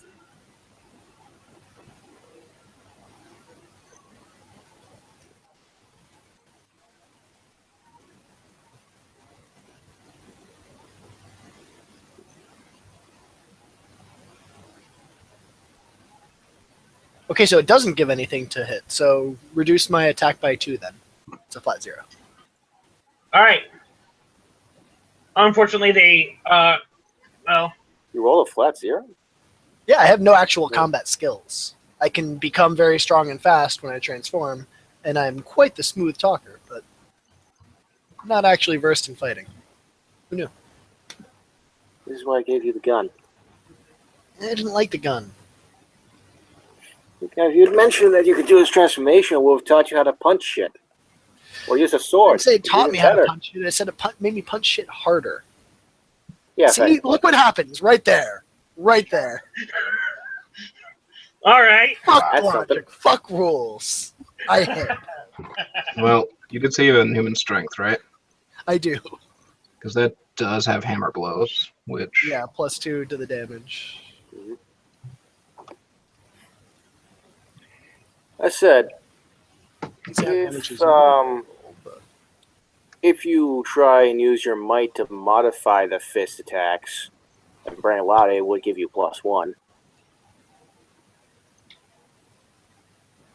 All right. use might to modify fist attacks? So I do No, actually have might. You cannot use might to modify attacks. I've been What? through this before with you repeatedly. You do not Not use with me. might. Yeah. No. With him. Yeah, I know I don't use might to modify with my weapons. I figure it might be different for fists. No. Because there's a certain level of, instead of trying to fist fight, you just try and break through the defense that they're throwing up. Speaking of fists, though, how does one calculate damage for them? All right. So if you're, it's weapon value. So your fists have a weapon value of 2, plus the amount of shifts that you beat them with, minus their armor value, which for you is going to be 1 or 2. Their armor is 1 or their armor is like what? Do you get +2 for being super strong? I do get +2 for being super strong. You currently So I have a have 5 3 damage total. against him. I have Well, 5. you said you don't have I a beat plus him by 2 on 1. that. I beat him by 1. Fists are worth 2, and I have +2 for might. No. No, the fists are worth 0. You have a +2 that's already Oh, calculated. okay. So I'm at a 3 then, because I beat him by 1 and I've got. No, +2. his fists are at 2. He has a +0 to his fist roll. Right, You but rolled I 0 flat. You have 1 Yes. more shift than him. Then your Yes. fists are weapon 2. You have Right. 3 damage against him total. That's what I just said. Yes. Yeah, I thought you said 5. I said 5 like a minute ago. Yeah, it's all right. Because he said my fists were worth 2, and I was adding that. So yeah. A bonus got added twice. It's fine. We recovered with it. All right. Boom. Hit him for 2. He takes 2. 3. Oh, he has armor. Oh, okay, for 2. I wasn't about to be shortchanged after all that. It's all right. So, Eddie, it's your turn. Yay. Let's see if I can go over here. All right. You can do that very easily. You'll have a -1 on whatever you do. Okay. Please keep in mind there was a free tag on the scene of these guys being distracted because a fox did that. Yay, thanks, Git. You're welcome. I shall try to surprise this guy with a punch with a fist of iron. All right.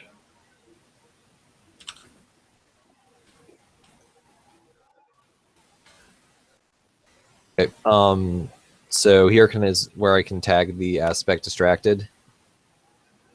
Yes. Do you all want to tag the aspect distracted to get a bonus on your roll, or to possibly say hit him in a place where he's not covered with armor, like say in the face? Yeah, I'll go for his face. Where's not covered All in right. armor.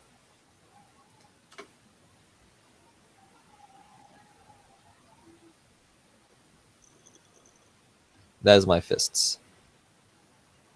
All right. You don't have any special strength. I'll give you weapon 1 on the fists Okay. because it's like brass knuckles. Yeah. So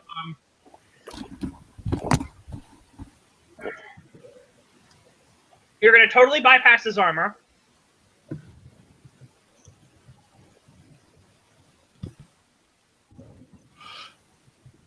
You manage to punch him in the face, and he screams. As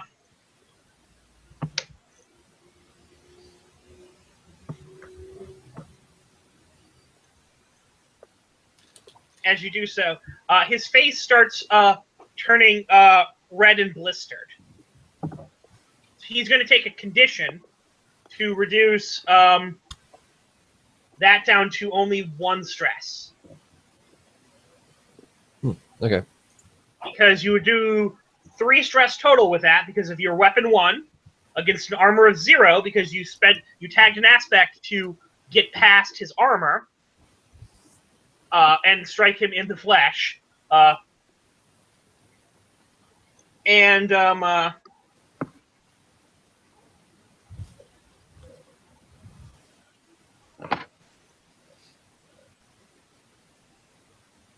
yeah. Awesome. Pow, right in the kisser. Yep, right in the kisser. So he screams, and he has the aspect on him of burned face or reddened face. Parvis. Yes. Parvis, it's your turn. Time to be heroic. The Time to be bravest heroic, you say? You're a rat-faced coward. I think you should skip your turn. Hey, Brandon. These guys are stronger than the average mook then, right? Oh, yeah. All right. Savage Mook don't get they don't get conditions. They just go down. Who's from what I remember from the book. So just double checking with you. I'll pay off Rat Face card for this turn. If it comes up again, I don't know. Just show them how intelligent the real first. combat you've been in, you're pretty fucking scared. I'm sure he's scared, but you know what he's got that he didn't have before? A gun. Damn straight. That gun scares you too. I know, that's the thing. He's fired it. Anyone watch IT Crowd? What's that? Anyone here watch IT Crowd, the show? No. I've seen a little bit of it. The one episode where Moss just gets the gun and at the very end, I got a gun! I got a running gun! Alright. All I can picture right now. Perfect. While you're doing that, Sean and Madeline, think of what you're gonna do. I think it would make... Yeah. Yeah. I'm actually going to accept it, mostly because he is right. Parvis is afraid of guns. Even using one, because he knows it'll kill someone. Parvis freezes momentarily and loses his entire turn. Sean! For the low price of 2 chips. Well, low price 2 chips what? He lost his turn. Your turn. Oh, I see. It's given 2 chips. Okay. I'm thinking in character. He said Sean, then for low price 2 chips. I thought you were going somewhere that. All right. Sean will never back out of the fight. So if I went over the table here to attack, I'd take a -1 on my weapons to hit this guy, and that's after I make an athletics roll to get over the border, right? Yes. Is there room for me over here? Yeah. All right. If Maki and Eddie could scooch to the sides a little bit, I'm going to move over here and help them with these 2 guys. Sure. So let me move my hair out of the way.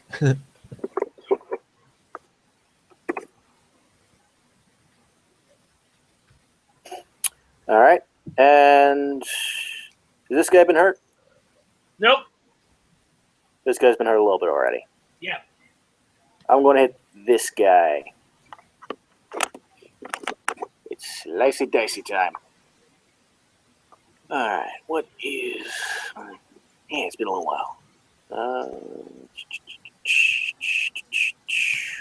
I do have blades I'm familiar with because I grabbed these from my home. Mm-hmm.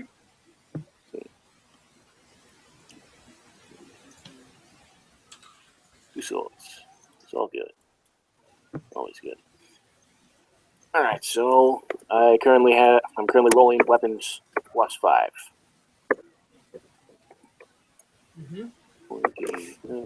+5. At weapon value 3.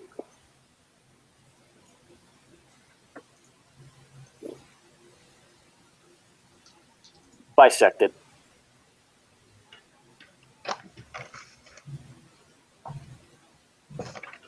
Yeah. He gets taken out.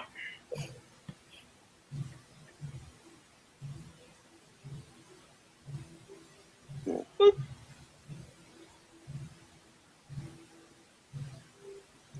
Yeah. I'm not actually bisected, though. I'm not actually physically strong enough to do that to a guy in armor. I mean, you could cut off his head. Yeah, I was about to say, probably something more along the lines of beheaded. So, Sean walks up and beheads a guy. Do I have enough time during this, like, flare up my godly mark? Sure, it blinks a little. Just sort of blazing into life, somewhat. Maddie, it's your turn. Aesthetics. Hello. Well, I've never done this before, so I want some clarification. Am I in a situation where I can cast, or is it like? No, you can totally cast. Okay, I don't want to have to get arrested by Riley. Okay, so again, I've never cast a spell in this game before. So, what do I do? Like, I describe what I want to have happen and then roll something, All more or less. right. Well, there's evocation and there's thaumaturgy. It's weird. She has sponsored spellcasting, so she currently only has evocation, really, but it's with summer, and that means that you can either do things that are biomancy or call fire, basically. Can you invocate a charm of courage for Parvis? No. I don't know. Courage is kind of summery. Well, okay. So I was trying to think of something interesting to do, and this is what popped into my mind. Okay. I want to draw. Hold on. Are there any windows? Like, No, unfortunately. no. Okay. Well, then maybe this won't work. Anyway, more or less what I wanted to do was, like, call a glint of sunlight that would get in, like, everyone's eyes. Like, everyone facing my direction, i.e. hostile, and try to blind them. You want to just, call up fiery lights to blind someone? Now, all right, this is where we're going to go into using evocation. Okay. So, all right, the first step, and I'm going to link a page in a second, once I get right back to the right window. And close that down. Not that window. All right. If you want to follow along, please use that link. Okay. All right? All right, so invocation summary. First, determine the effect you want to achieve, describing the element you want to use, which is summer, and you want to blind people. So the question is, do you want to use this as a block or a maneuver? Is this designed to stop them from taking certain actions, or is this designed to create an advantage for your other players? I can't create a disadvantage for them. That would also be a maneuver. A disadvantage for them is an advantage for you. Yeah. I want to make it harder for them to defend themselves against incoming attacks. Because they can't see. Okay.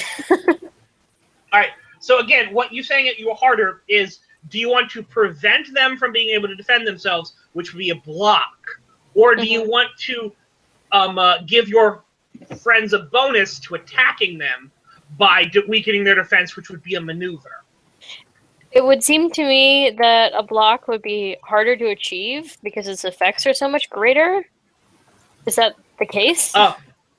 What it would be is that you would put a block on them so that they would have to roll and beat your target block before they got anything effective.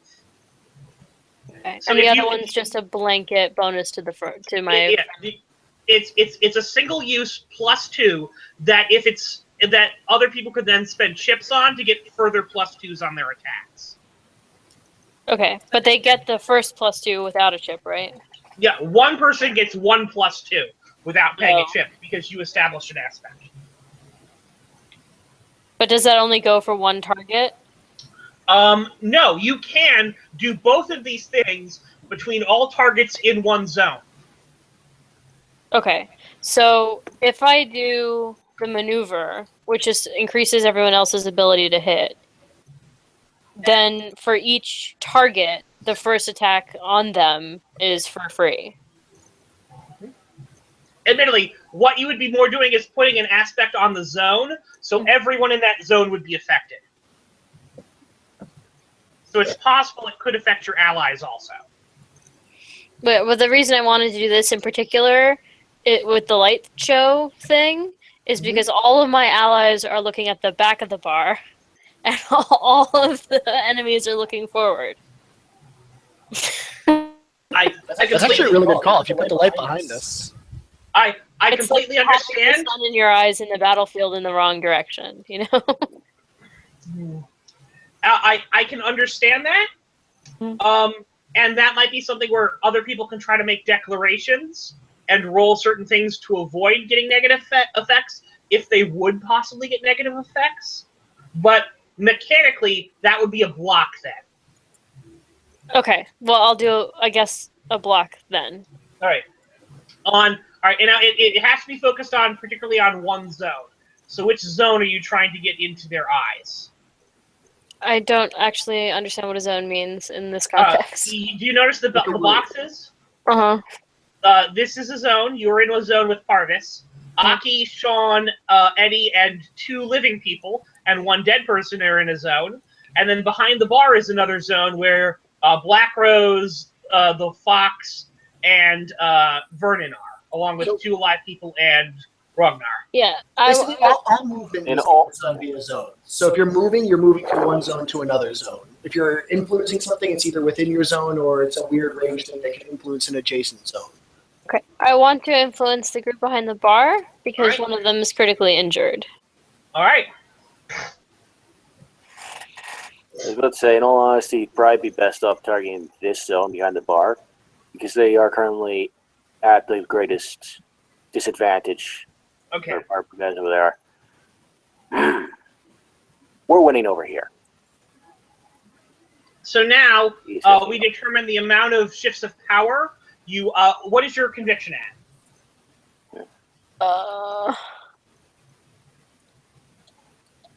3. All right. So you can call forth 3 shifts of power with only taking 1 point of mental stress. However, you bump up the amount of mental stress for each point above 3 that you call. Okay. I'm not exactly sure what that means. Stress is Basically- damage. Yeah. Mhm. You're So gonna take I know what stress is. So I'm hurting my brain by summoning up this magic. yes. But is this a stacking effect throughout the whole encounter? Yes, you'll cross off one of your circles depending on the amount of damage you take. So if you only took 1 hit of mental stress, you'll cross off your first box. If you take a 2 hit, you'll cross off just your second box.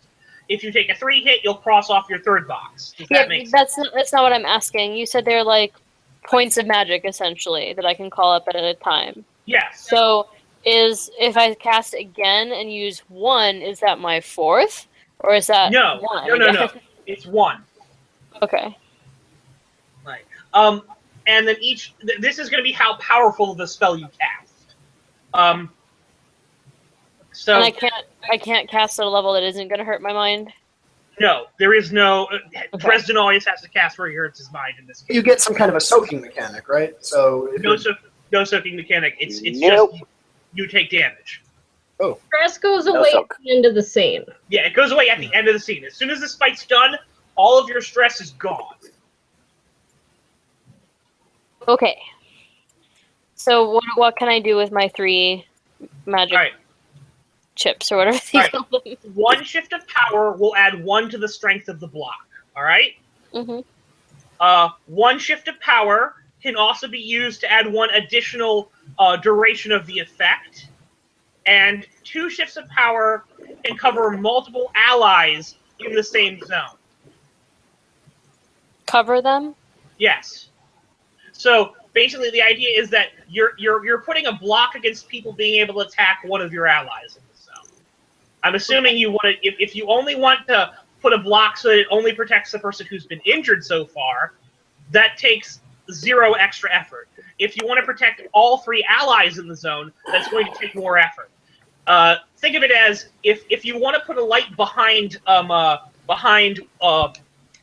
Black Rose, it can be a small light. But if you want to put a light behind everyone, it has to be a much bigger light. Does that So make everyone sense? would be 4 because there's 2 of them. No, it would be 1 shift of power for the effect, and then 2 shifts of power to do all of the allies. So it would be 3 points right there for only a 1 shift effect. Or you could say just do 1 person for 1 round with a 3. But like a 3 bonus. Yeah, a 3 additional bonus to their defense. Okay.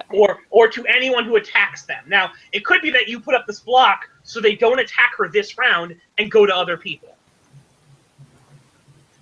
This is so complicated.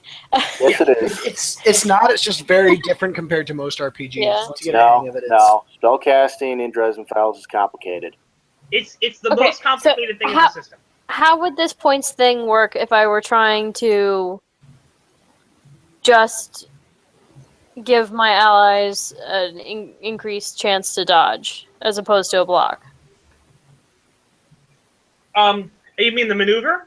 Yeah. It would be at least 3 shifts of power, and it just goes on that area. So all the enemies would be at a slight disadvantage, but no one of the And it allies would would be more, yes, and it would only and it would be a thing that would only matter when someone spends a chip on it. Okay.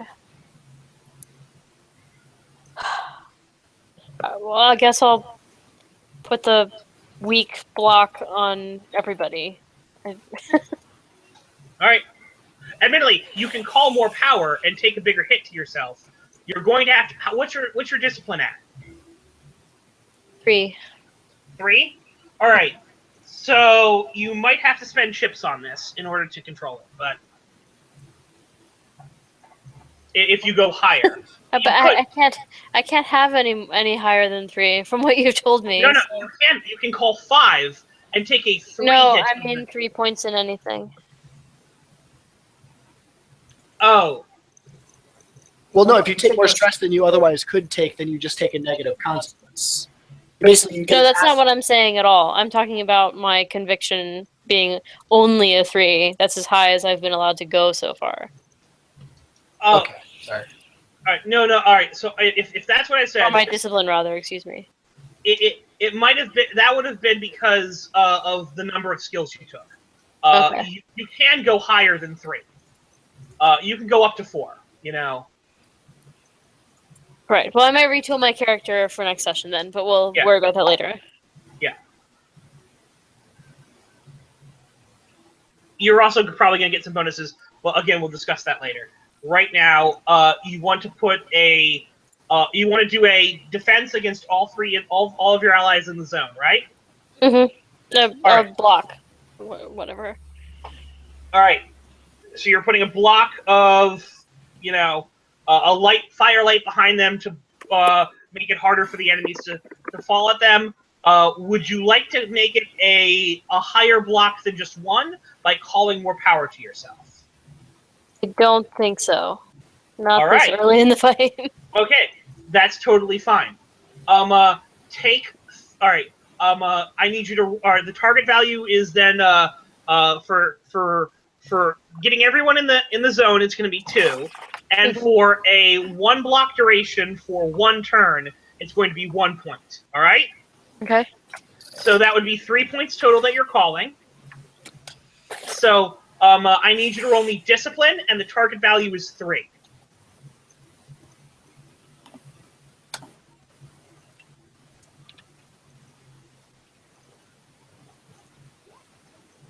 Nope. All right. So that failed, but you can spend chips to get that up. Like, you could very easily say that even with your latent sorceress talent, you should do better than a 1. So you throw down a chip and you get it up. Or your savior complex could be, I really want to do this, and do it up. Or the fact that you were blessed by the Queen of Summer would help. Okay.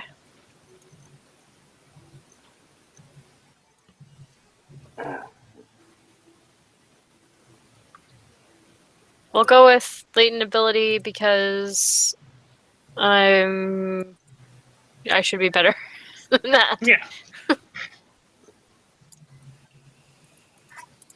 Right. You pull off control that you never knew you had, and you conjure a brilliant ball.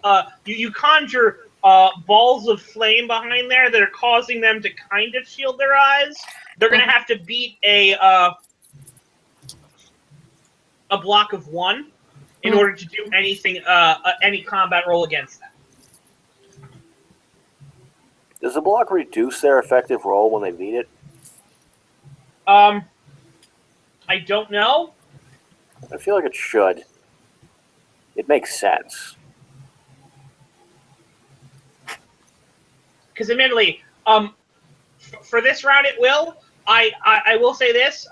In future rounds, that I actually think that it might work a different way. I think a block might be where it's the armor you provide any character. So they can't roll lower than that. Or they can always they choose to roll and either take your block or their own defense.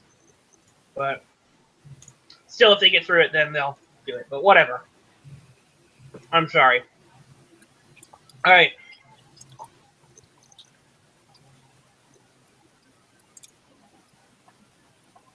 Speaking of using evocation. All right.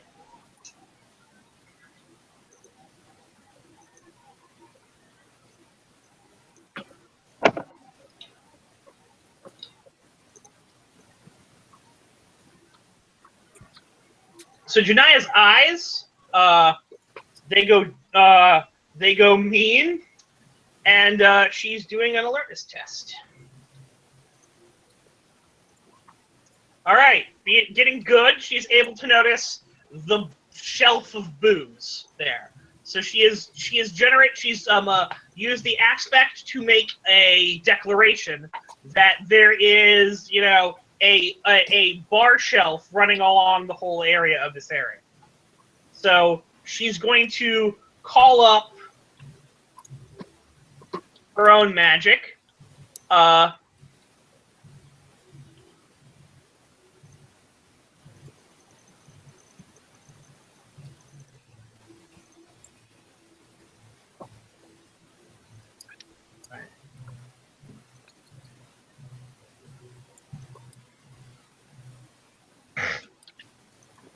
Calling up 5 shifts of power. She's going to spend 2 of it to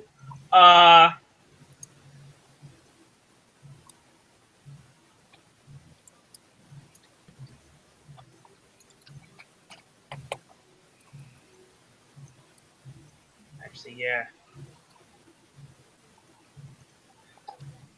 5 shifts of power. She's going to use all of it at this guy who stabbed her hard.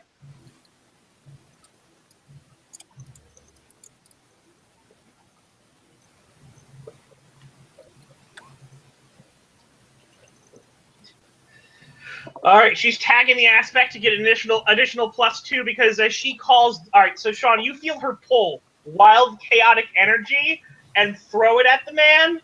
The strike does not come from her, but it comes as the shelf itself falls off the wall and topples onto him. Does it topple onto? This guy right here. Alright.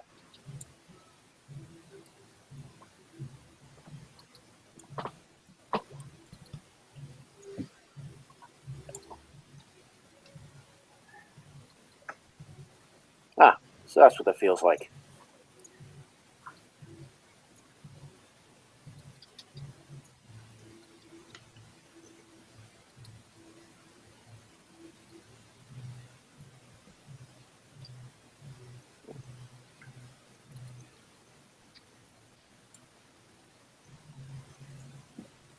All right. So the guy kind of twists his ankle as he avoids getting hit, but you can tell he just barely gets avoids that shot.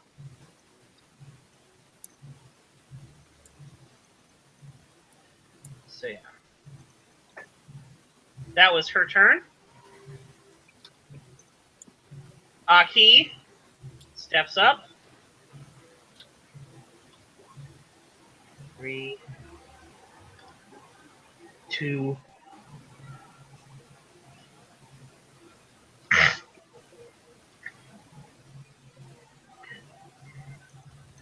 She does another damage to the guy that you damaged, Eddie. Cool. Blister All right. face. Yeah. Ragnar charges in Uh-oh. and starts swinging at Black Rose. But he has to do the thing, doesn't he? What thing? The overcoming the thing. Yes.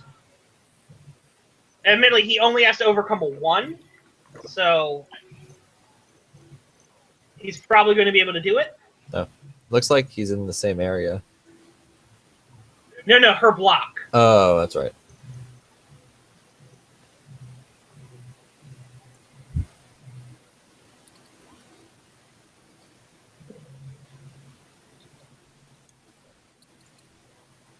You know, All right. I was expecting Ragnar to hang back and like do a spell, and now I don't know why I was expecting that because he's a dwarf. He pulls out a hammer, a stone hammer. See, that's And- what dwarves do. Yeah. And starts trying to cream. Yeah, let's see. Yeah, she takes a wound.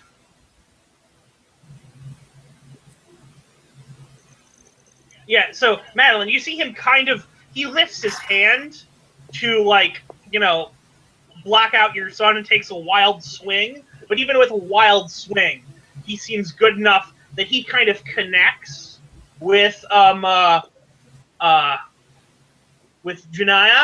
and it hits her in the face. I think and we're not supposed to know her name. All right, whatever. Yeah. I wrote it down there. Black Rose. By the way, that's totally not her name. It's what she's going by. Anyway, you hear the crack of her. You hear the crack of bone as her neck goes sideways, and for a second you think he's just broken her neck, but then she turns back and her jaw is hanging off. Yuck.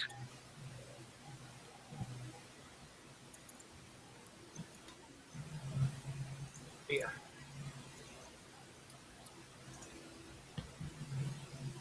Round Caitlin, two. it's your turn. Biomancy. I would like to dart under Ragnar, like moving past him and knock him off balance. Maneuver, I'm guessing. Yep.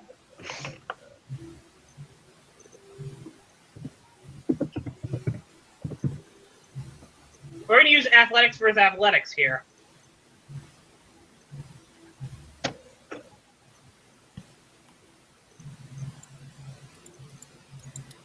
Oh crap, yeah.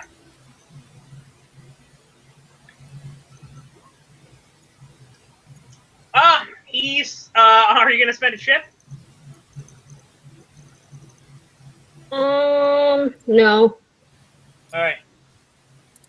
So yeah, Ragnar jumps out of the way but regains his footing very easily. It's not even a momentary distraction.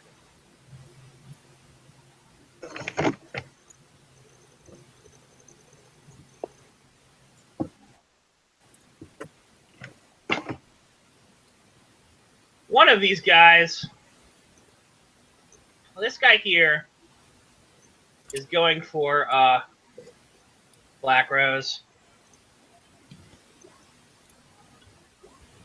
She's good. The other guy is going for Black Rose. She's good. All right. Just by taking the blow, she's able to beat back the other people who are kind of ganging up on her. Vernon, what are you doing?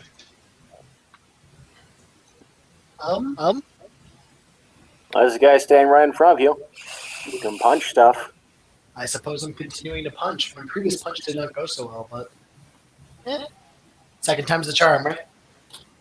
Actually, your previous punch went very well, all things considered. All right, here's what I'm saying. You don't have to fight these guys physically. They have social tracks also. True. Actually, I'm the son of the guy they love, aren't I? That's probably something I should take advantage of here. Probably. I am going to stand, I'm going to say as loud as I can, hopefully loud enough that people in other zones can hear me. Your prince stands before you. Stand down! What do I roll? Presence. Presence. I have 4 in that. Fuck yeah. Can I tag my high concept for this, I'm assuming? Yeah. All right. 8. I rolled an 8. How we doing?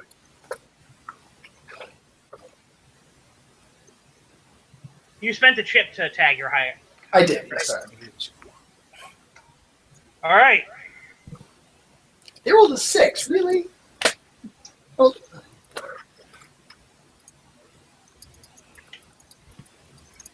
So yeah. So are you sure you want to try to focus on anyone, or do you want to focus on one person in general? No particular person. All right. If anything, if I can focus on a group, I'm focusing on the underlings because I'm hoping that my authority might outdo Ragnar's potentially. All right. You have created a temporary aspect. All right. Mm-hmm. On the people in this zone. All right. Mm-hmm. The two people, and Ragnar included, have the aspect cowed. It is a fragile aspect. As soon as it's used, it goes away. As soon as it's used, it goes away for everyone, or each person has their own one that goes away? Everyone. I rolled an 8.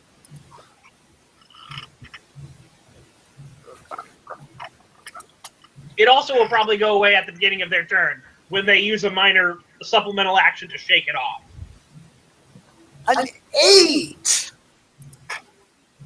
A 6! Yeah, And but isn't an 8 second supposed to be most like cycle. world-moving shit? Yeah, And they're shaking it off with a minor action? because Yeah, you're... you could have tagged a few of your aspects to boost it up a bit. Yeah, you can I tag did more tag my aspects. aspect. You tagged a aspect. You could tag more aspect. Oh, what? Well, are there any of us that are that cool? There would be one second. Being an I guess aspect, maybe smooth operator could also be applicable, but most there's really only one aspect that's applicable that I see. That's legacy of Justice and stuff. if he's Well, tagging something, wouldn't that make that a 10? yeah. Well, the +6 is incorporating my high concepts. I have 4 in Yeah. business. Does anybody mind if I I mean, jump? if you give me smooth operator, I'll throw in a second token for it. Certainly. Yeah. Right. So does anybody mind if I jump the bar and use that free tag to beat the shit out of Ragnar? All right. So now it's 10. All right. Now they have. All right. Now the people over in this area have the aspect of slightly nervous. Actually, no. Wait. I was about to say, slightly nervous is up from cowed. I feel like cowed is bigger than slightly nervous. Oh, it was temporarily cowed. It was going away. This is sticking around. Oh wait, actually, do you want to do social stress to them, or I'm sorry. Did you want to socially stress them to try to get them to not do something, or did you want them to? Did you want to put an aspect on the scene? I should have asked that of you. And this is where I have a hard time because I feel like social stress is the more story appropriate thing, but out of character, no one else is going to try to socially stress them. In I'm this not contributing to winning the fight if I socially stress them. In this situation, the more helpful choice would be to establish an aspect that we could use to help take them down. So I guess that's what I'm going to go with, just because I don't want to have a really cool role be ultimately useless. But. Yeah. And admittedly, you could be the one guy who's trying to talk one of the people down.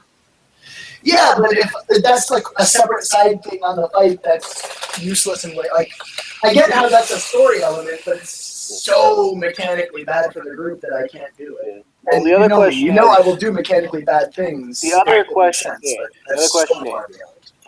The other question is, in character, are you interested in actually talking at least one of them down and just getting him out of the fight?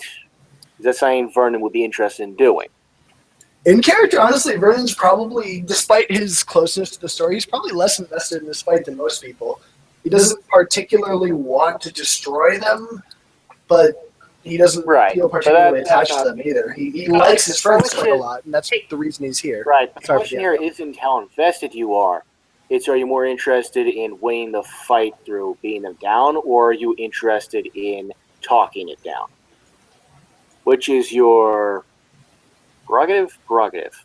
He basically wants to do whichever is least likely to come back and bite his ass after the All right, fact. Vernon, this is what I'm going to tell you. Trying to attack their social track is not mechanically useless. Because Because no one else is doing it? See, the thing is, who says that they don't have, say, inhuman endurance, and and higher physical endurance, so that maybe their endurance track is like 5 dots long, but their social track is maybe 2 dots? Okay, so they might have to start taking Okay. They'd either have Okay. to agree to be taken out socially, which may mean that, that might mean that they could continue the fight. Like, Ragnar getting taken out socially will probably continue the fight. The minions getting taken out socially will probably desert Ragnar. I see what you're saying. Now I'm actually going to reverse what I said earlier. I'm going to do All right. social stress. All right, and I'm going to suggest don't do it on a thing. Focus on one person, and really cream that person into the ground. Yep, don't spread yourself then. Yeah. Yeah. It's better to do, say, 6 or 7 social stress to one guy and make sure he's down than it is to do 4 across 3 of them or 2 of them and hope that they both go down, because likely they won't. So now the question is, do I do it on Ragnar or do I do it on an anonymous Do it on a NPC minion. and then Ragnar will keep fighting. But if I do it on a minion, I'm going to have to make it a point to try to convert that minion to our side afterward. Whatever. Okay. I'll pick a particular minion and try to cow them. And All we're right. going to deal with this after the fight. Do you want the one who had the thing fall on him, or the one who didn't have the thing fall on him? The one who didn't have the thing fall on him. All right. And you got a 10 Yes, after versus other modifiers. their. Wait. 6, unless there's an additional aspect involved. That I was Actually, no. No? I don't have great discipline.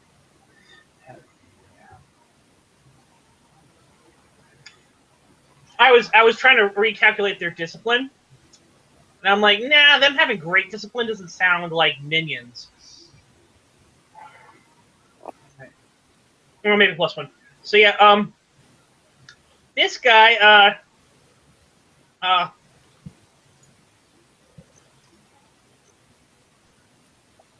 the guy who didn't do it, guy who you turn to and you're like, I am your lord. Like, kind of looks at you and drops his weapon and like tries to he's like, oh. He kind of stops and kind of kneels, and Ragnar just goes and tries to hit him with a hammer, and it knocks him to the ground. And Ragnar looks upset.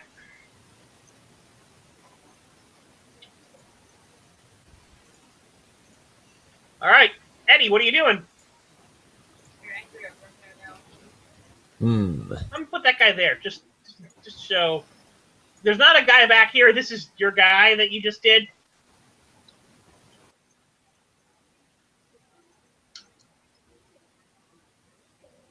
I think it's clobbering time. All right.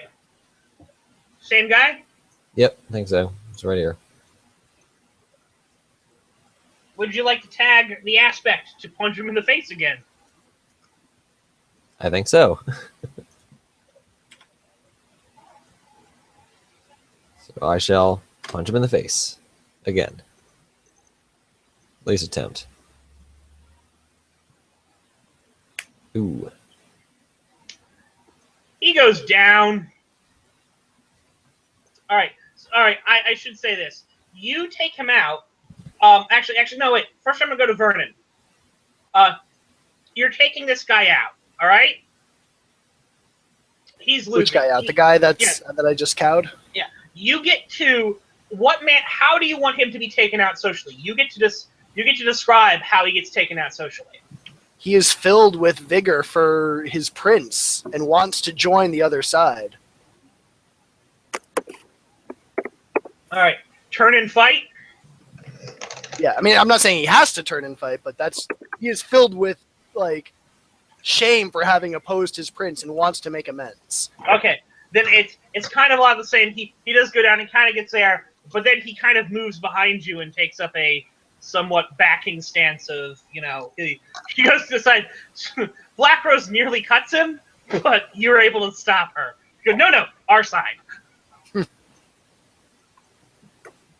She does tell you that she doesn't like being surrounded. I'm sure you go, our side. Don't worry about it. Fairies aren't known for lying. At least not directly. What do you want to do? How do you want to take this? How do you want this guy taken out? How is he taken out, basically, with your punch to his face?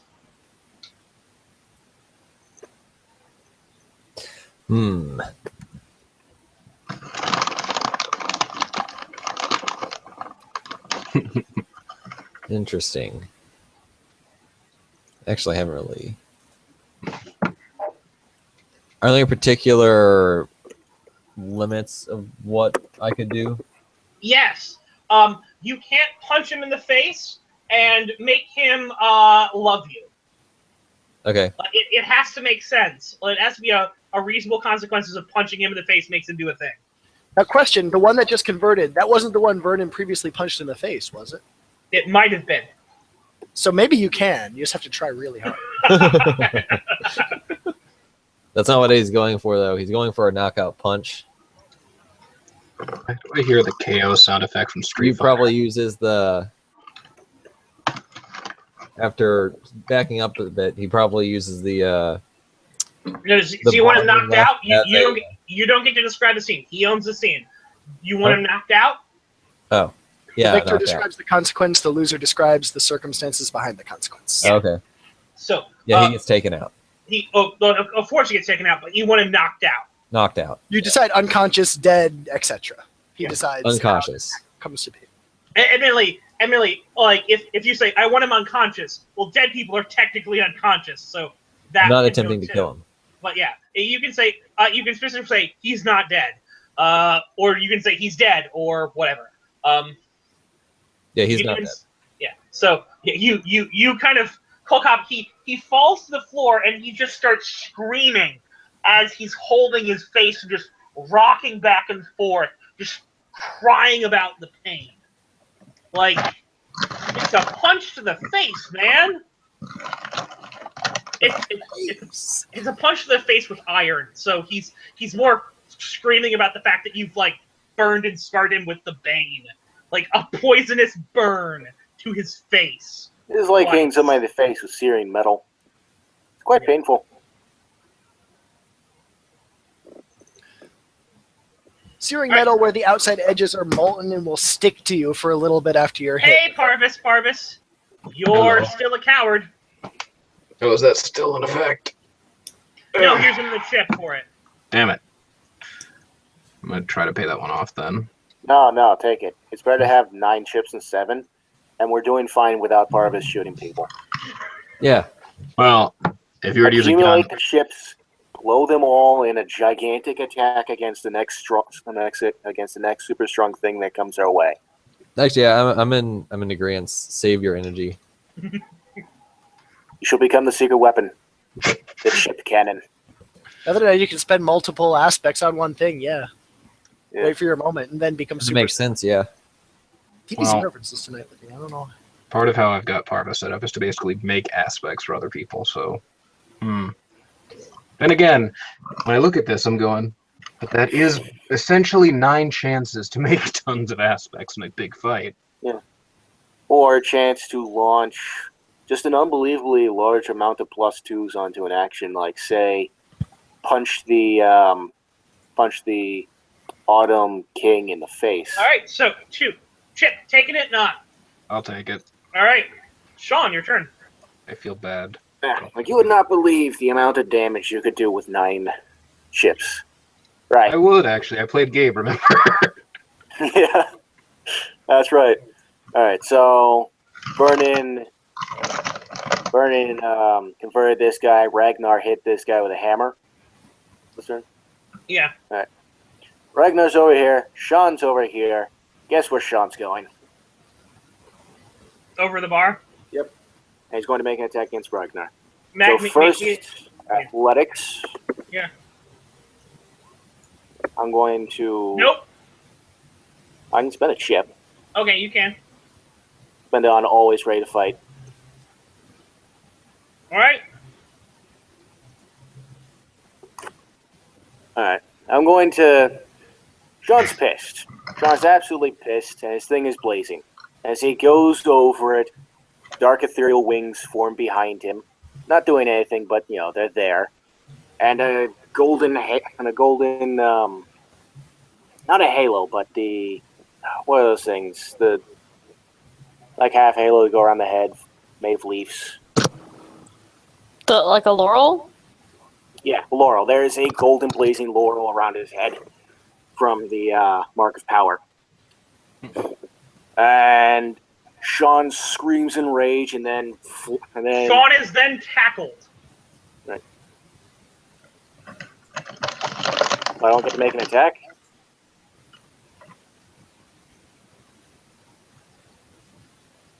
You Tackled shit back. by- You've cleared the thing. You got it. You are tackled as other people in the camp by a form you weren't expecting. Hits you clear on your broadsides, knocks you to the ground as this woman pins you down and goes, "Oh yes." Damn it, Black Rose. You had to describe how you were totally chaosing out, so she got a chip Right. and Well, failed her discipline test. So she just tackled you, and she is just, you can feel her drawing chaos from you. Unfortunately, Right. Because I want to do a description of how the Mark of Power was manifesting, like how Vernon did with the transformation thing. yeah. So, yeah, fair enough. You were calling for it to chaos power, and I'm like, all right, this is something she's gonna have to have, but unfortunately, Can I do something to get her off this turn at least? yes, I will let you roll might against her.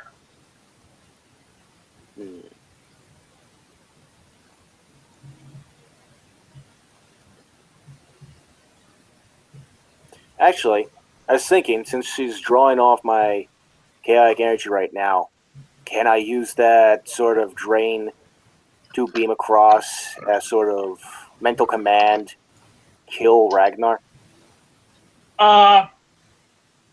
She takes in the power, she takes in the command. Sure. Alright, what would the roll for that be? No, I'll just let that happen. Cool. If you're gonna let her sit on top of you this turn, and probably her next turn, and basically dry hump you and feed, then yeah, you get to implant something inside of her. If it's going to take, so it'll take up my turn and her turn? Yeah. Is she gonna be stronger for it? Oh yeah. He's molesting you. Right. Is this going to severely weaken me? Not necessarily. You're a wellspring of chaos. Right. You kind of turned on the faucet, and she just stuck her mouth under and go, yeah! Alright. I'll let her do the thing. Alright. Maddie, it's your turn.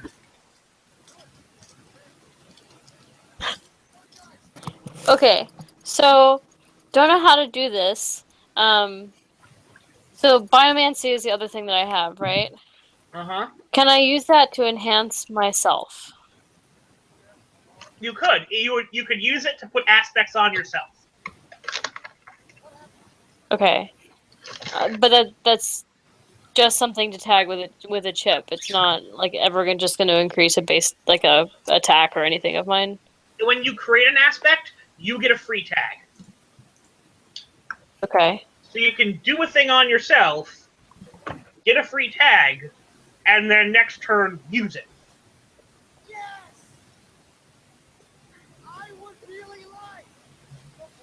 Or you could do it on someone else, give them a free tag, and on their turn they use it.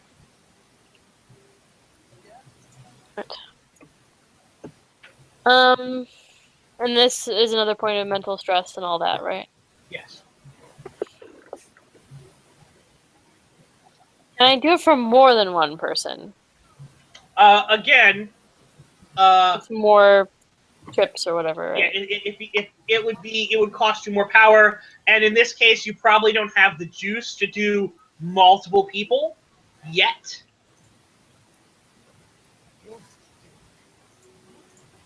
Okay. I would let you do 2 if you hold 5 or 6. I'll just But do then- myself.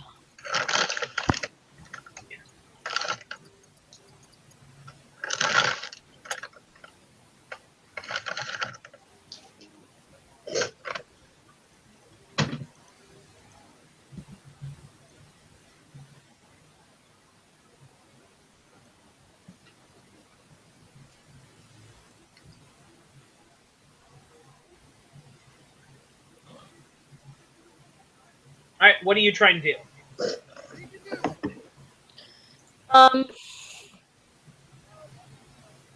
I'd like to give myself an aspect that would help me like increase my hit chance, but I don't know how any of this works, and like I've never Alright. done anything like this before. All right, here's what I'm going to say it's going to be.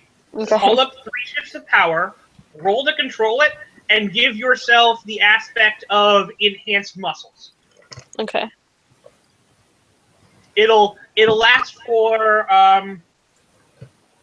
or you can call up 4 shifts of power and control it, and it'll last. All right, if you call up 3 shifts, it'll last for 1 turn. 4 it'll last for 2, and 5 3, and so on. So. No, you already took a hit to your 1 mental stress, right? Mm-hmm. You should, since the 1 box is filled, if you call up 3 shifts, you're going to take another 1 hit. But since it's already full, it's going to go up to a 2. You might as well go up the extra shift. Okay, I didn't realize that it worked that way.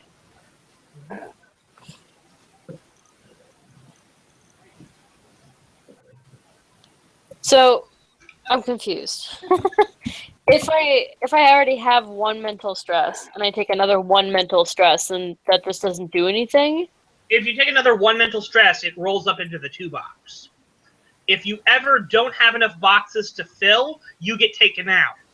Yeah, but if I have 1 box full and then I take 2 mental stress, do I just go to 2 mental stress? Yeah, like you You just fill directly the number if you can. If you cannot fill that number, you have to fill a larger number.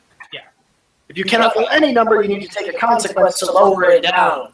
If you cannot take a consequence to lower it down or fill a number, you are taken out. Okay, so how many shifts do I get for 2?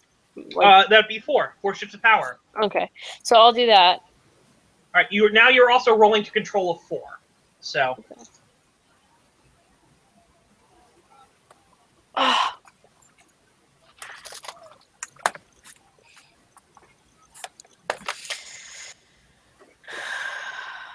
Also, I was messing with my stats a little bit because I didn't know that I was allowed to go over a 3. How many are we supposed to have altogether? 23. Yeah, I had 2 too few to begin with. Okay. Anyway. In that case, I'd like to roll it at a 4. If that's okay. All right. 5. Good, sure. Roll it 4. Yeah. Well, this is conviction is the number of whatever. Yeah.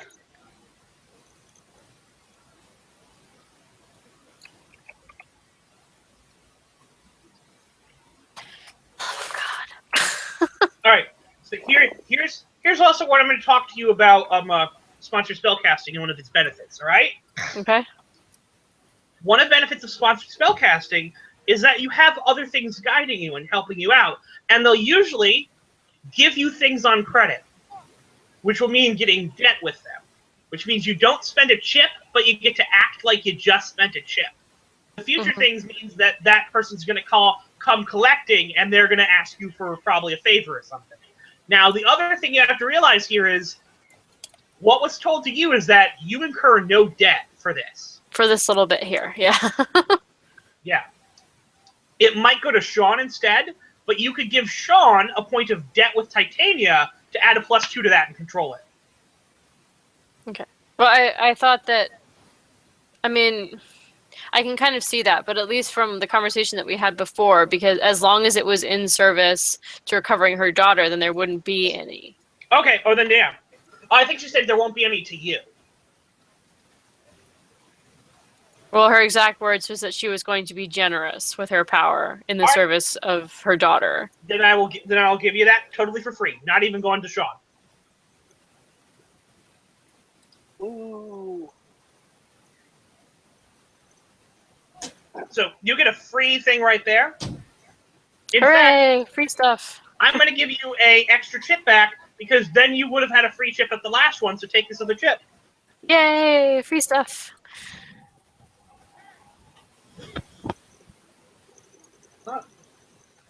So no, now you have. All right, so you have the aspect increased enhanced muscles Mhm. for this turn, and for the next turn and the turn after that. All right. Okay. But right. what does that have the function of doing? Just so I know. Anything that relies on muscular strength, like say attacking someone Okay. or jumping over something. All right. So Janaya is humping away on top of Sean. Oh, I'm so glad Riley Flynn is not in here. Uh-huh. I feel like Sean's not getting any pleasure out of being molested by several corpses stitched together. You don't say. I mean, not only is this altogether unpleasant because of the, non-mutual molesting, Is her jaw still messed up? I'm also having my chaotic energy sort of sapped from me as this happens. So it's unpleasant and draining. Sort of like sitting in cold rain without a jacket. Or a bad blowjob. All right. So.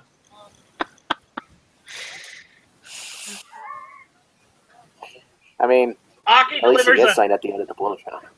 Aki delivers a hit to the last remaining guy in that area. Ragnar looks at Vernon and kind of goes, yes, you are, in fact, the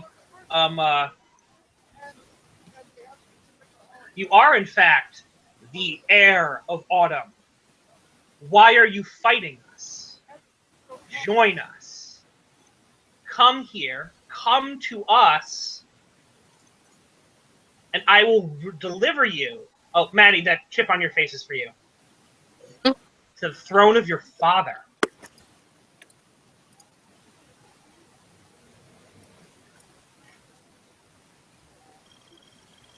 So, Vernon. Yes. He is tagging both you being the estranged son of the Autumn Court and trying to welcome you back in, and your trouble with the legacy of Jennison's Sun Snow to try to get you to come over to their side.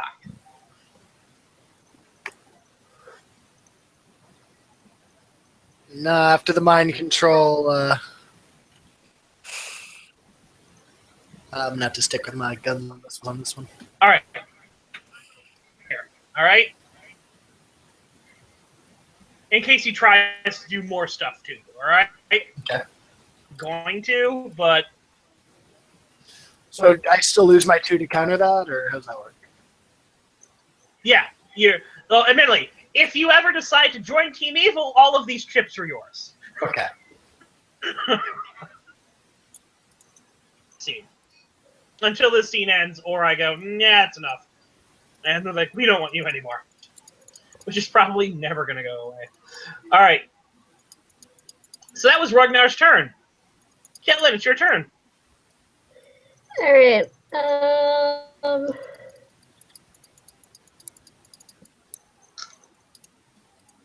The guy Yuki's attacking, is he still up? What? Attacking, is he still up? Yes. Or Aki? Mm-hmm.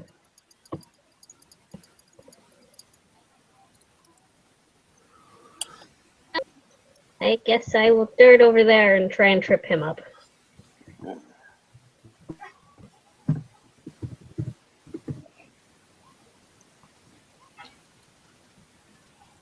All right. You generate a fragile aspect, meaning, of course, one-time use aspect. Yep.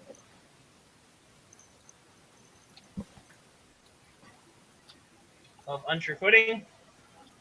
He strikes at Aki. Aki deflects. Aki would like to use your unsure footing aspect to make sure that he doesn't hit her. Of course. All right, boom. You stopped Aki from taking a hit.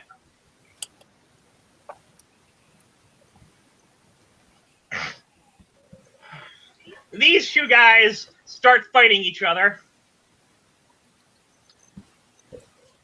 So, Vernon, in a way, you took two people out of the fight with that one move. There you go. Yeah, Eddie, taking one it's your away from the enemy and joining one to your side is pretty awesome. Eddie, it's your turn. Vern didn't do anything? Oh, Vernon, it's your turn. It's just you and Ragnar. Showdown. We say it's just me and Ragnar, but really it's me, Ragnar, and my team. Your teeth? My team. Mm-hmm. Ragnar might be alone, but I'm no longer alone. Unless I got taken down. So I'm going to kind of look at Ragnar and say, it's over. You are outnumbered beyond belief. Give it up and embrace the true era of autumn.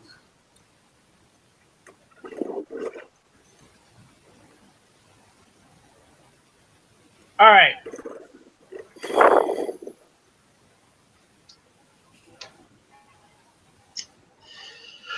All right.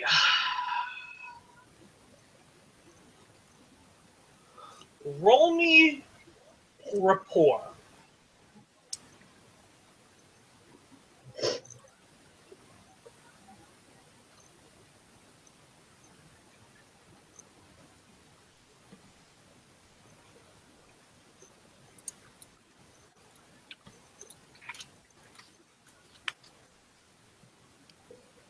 Five. And I may tag my high aspects.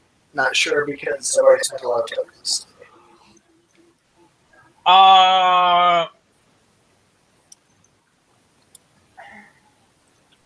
That's for Ragnar. I am going to tag my high aspects. So make it a 7.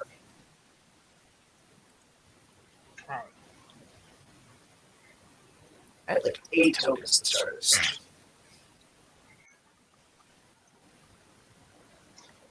All right.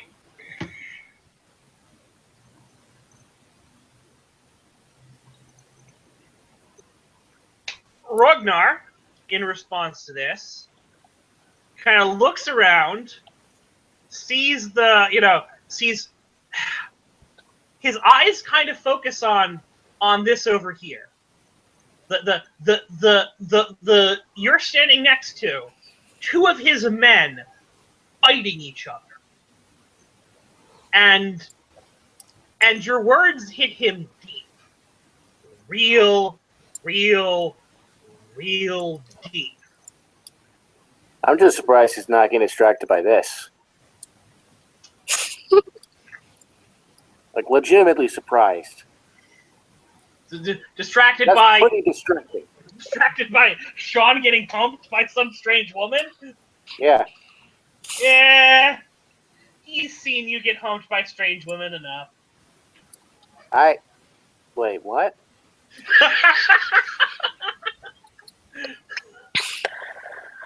Anyway, I'll let you ponder that. I don't think I want to. His hammer slips from his hands to hit the ground,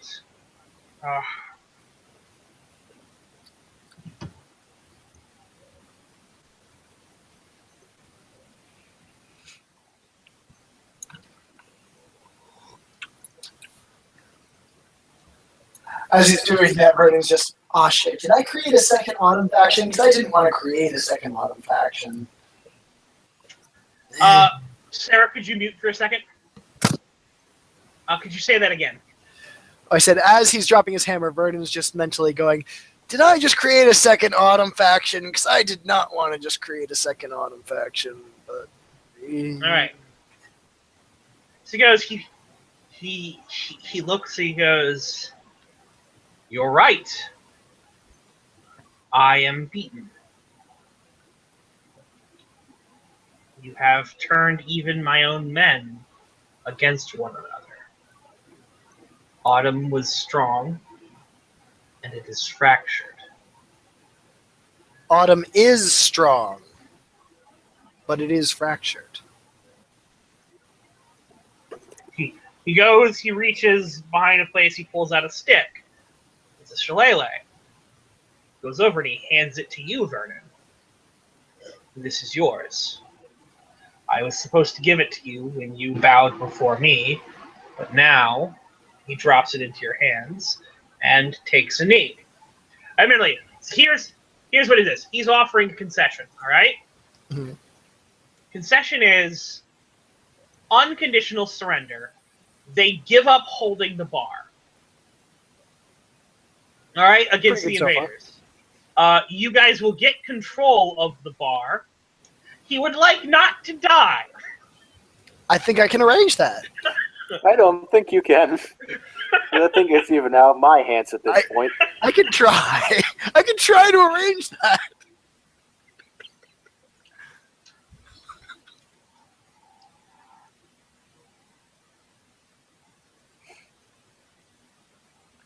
Yeah, just the record though. Not gonna be sorry about what happens next. Neither will I. I said I'll try. So yeah, is there? He's also, if he lives, he will probably have some information about where you're going into, and probably be even easier for opening up the door and holding it open. In fact, you may not even have to hold it open with him because he might just be able to walk you out.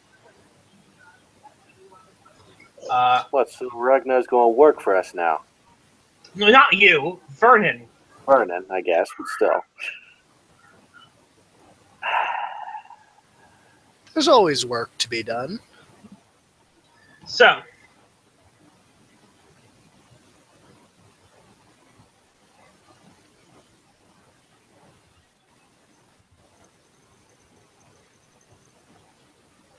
Are we waiting on me? I feel like we're waiting on nope. me. Okay. Everyone cool with that? Yeah, I'm cool with that. Sure. All right. There's one problem. Yep. All right. Combat's not over. All right. The concession. All right. Normally, this would be where combat would end, but every person in the combat gets to or every player gets to say whether or not they think this concession is a good concession, including me and the various NPCs. So combat is all right. This combat has basically ended. However, as it ends, Black Rose stands up, looks at Ragnar, and says, "Ragnar must die." Can't like yell retract order or something like that. I don't know. All right. So no. All right. So yeah, she's pulling up from you, and she's standing up, so that she's going. You can tell she's about to. She fed pretty well on you. Unless you can come up with some better way for her to feed on you. To possibly send a better command. What are you doing, Sean? As you can tell, Black Rose is going to rise and try to kill this guy. because you told her to, which will probably mean that the group is going to turn on her, which will probably mean that you break your word about not attacking her, which will put you in a whole bunch of shit. All right. So, market power is still active. Ethereal wings are still there, right? Mm-hmm. So, the only way I can think of doing this without again going to levels that Sean is not willing to escalate to is the ethereal wings wrap around her and envelop her in the chaotic energy.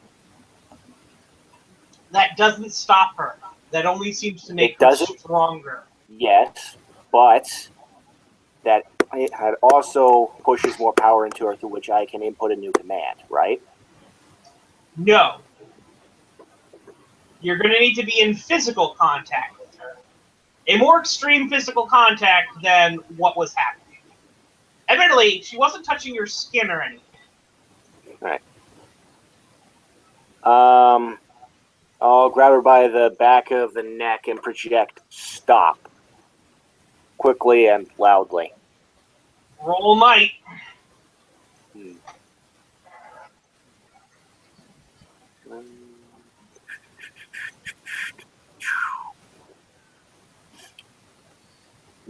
Can I modify with athletics? No. Speed? No. She's faster than you. Right.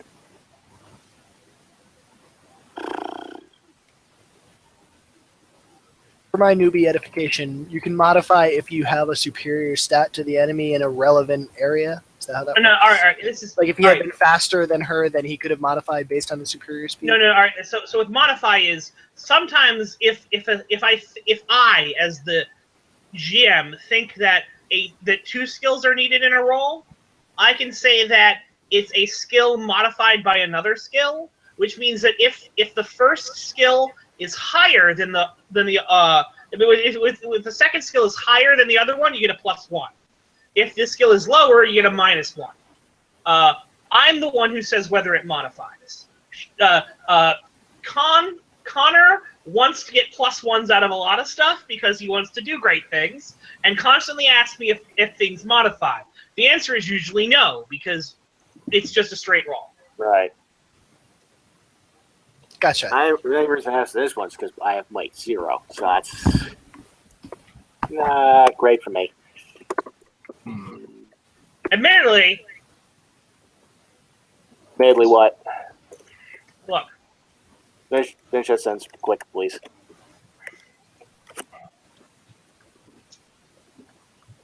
So I'm going to chip on this, but I want to hear what you had to say.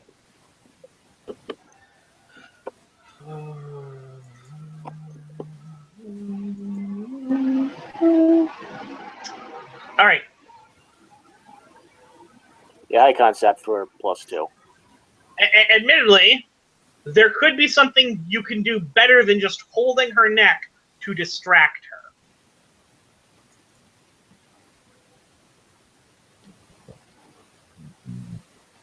Well, I went for the neck because open skin.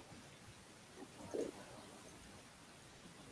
there anything else that's like not, covered by clothes? All right. There was physical contact, there was intimacy, and there was the power. You've upped your power, you've upped the contact, you haven't upped the intimacy. Yeah, I know. Sean's not willing to up the intimacy. He's a married man.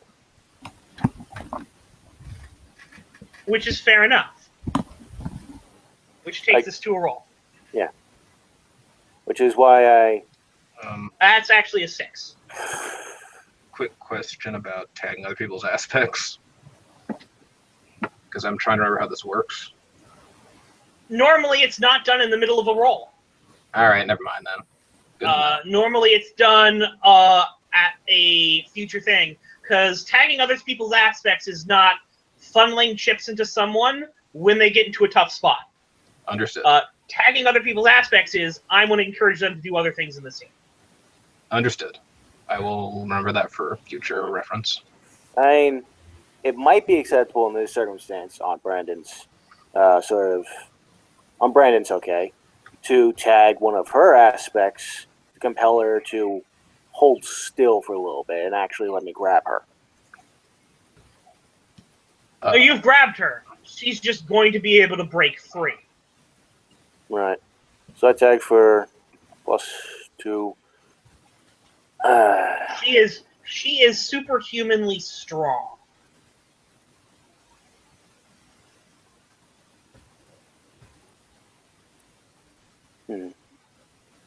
Can I've established contact.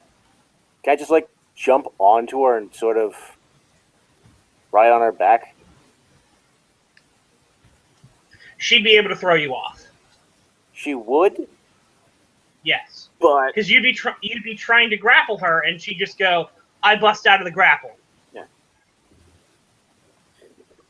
right. Not trying to hold her down, just trying to stay in contact for longer. All right. Question: how does Sean feel about kissing? Yeah, I know. That's the point I was making here. Lower jaw. What? I think you're muted. Come on, hello? Hear me? Still really quiet. Yeah, no, you're only coming through mine. You're not muted, but you're not transmitting. Your headset's doing whatever that weird thing it does sometimes is.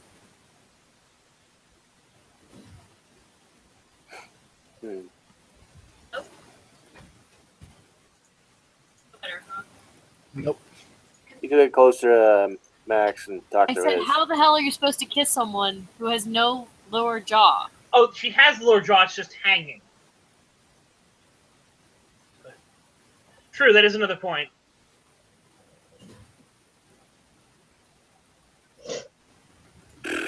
I mean, I guess I could kiss somewhere else. Neck? Sure. Are you kissing her on the neck? Sure. All right. She gets distracted and starts feeding off of you again. Do not kill Ragnar. Yet. All right. Crisis is averted. After she Of course. finishes feeding, Sean's Of course. going to fall on his back and lie there for, I don't know, a good 5-10 seconds. She does that too. She falls down and she goes, "Allah, Allah." John's going to pipe up and say, you can probably use that chaotic energy to heal your jaw. Just focus it. Allah. Or you could just pop it in place and try to ignore the pain. Tends to work for me. Crap. Yeah, there it So is. that's a little better. Oh, still gonna need a new one. Looks over at the guy who's. She looks over at the decapitated head. One second. She kind of pulls herself up, very shakily, kind of drunkenly, crawls over the bar, takes the head, goes into the bathroom, closes the door.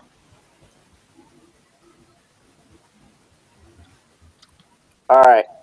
All of you, you didn't see any of that.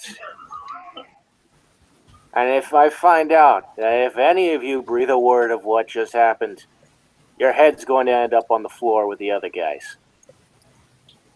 We clear? Kip just swishes her tail at you. And grins. I didn't see anything. Can't speak for Illuminati though. I sincerely disapprove of this. You need to tell her. I need to tell her that I shoved a bunch of chaos energy into the zombie girl so that she wouldn't kill Roughhammer.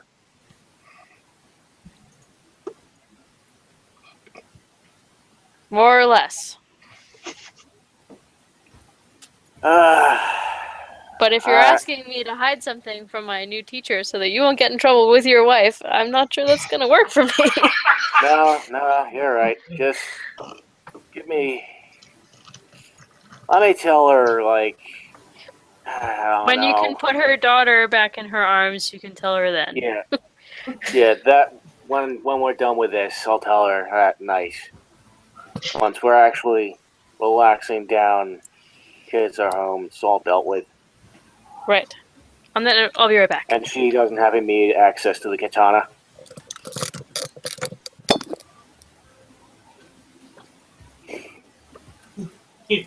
You're assuming that Black Rose isn't going to tell her immediately.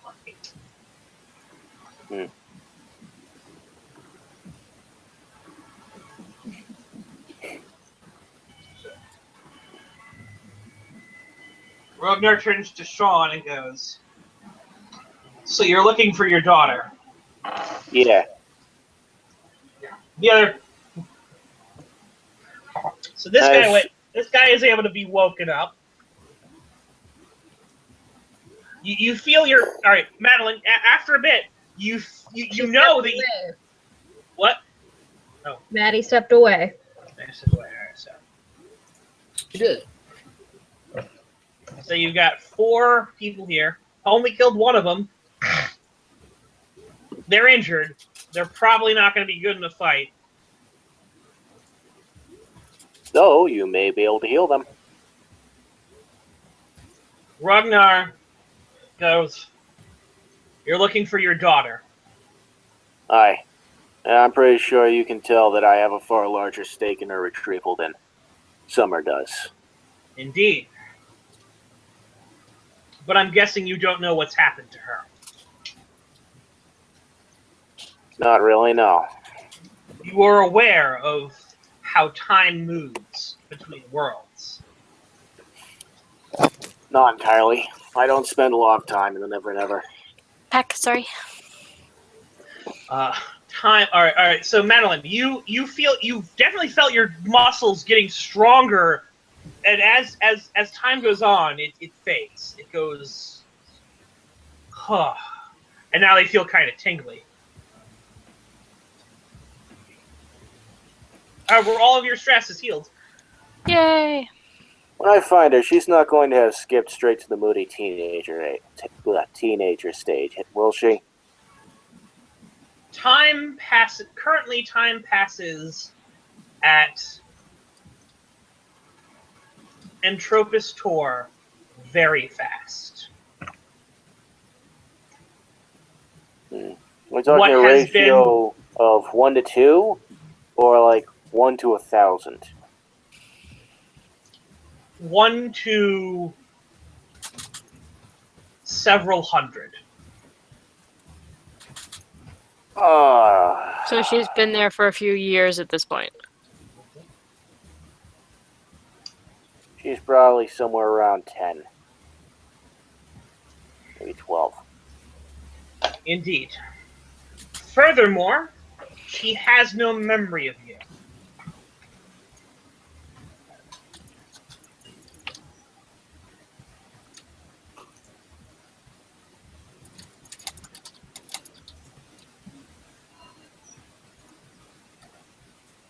Her soul has been removed.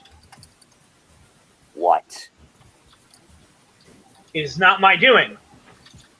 It is the work of Jensen, the false Lord of Autumn. Work of the dead man, then. Perhaps. He has the ability to turn.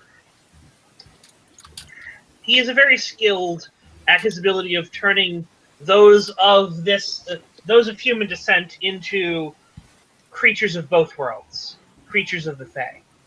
Your daughter is a she. Her soul still resides in one of his paintings, along with the souls of most of the others he has taken. Does her soul remember me? Indeed it will. Though it may have scars. The extraction process, I do not believe, is very kind.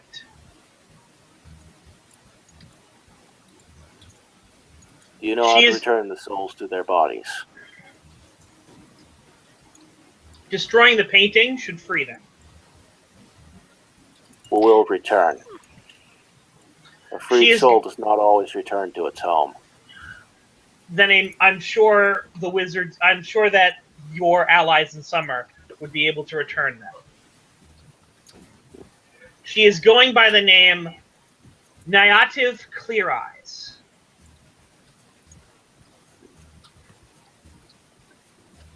Ragnar, was your soul taken from you too? I do not know. Those who have their soul taken do not remember. For them, their entire life has been in the Fae.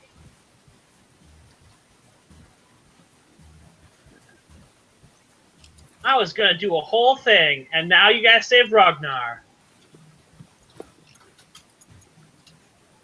Boop. There you go.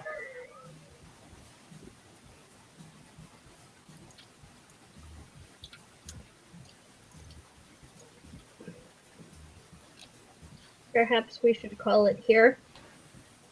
Maybe. It's almost midnight. Yeah. It is. Mm-hmm. So, we have taken the bar, gained some unlikely allies. So Yep. far, so good. And now I know who truly must die. Indeed. Yeah, My Ragnar was friendship with never. was- Yeah, Ragnar was never the one who actually took her.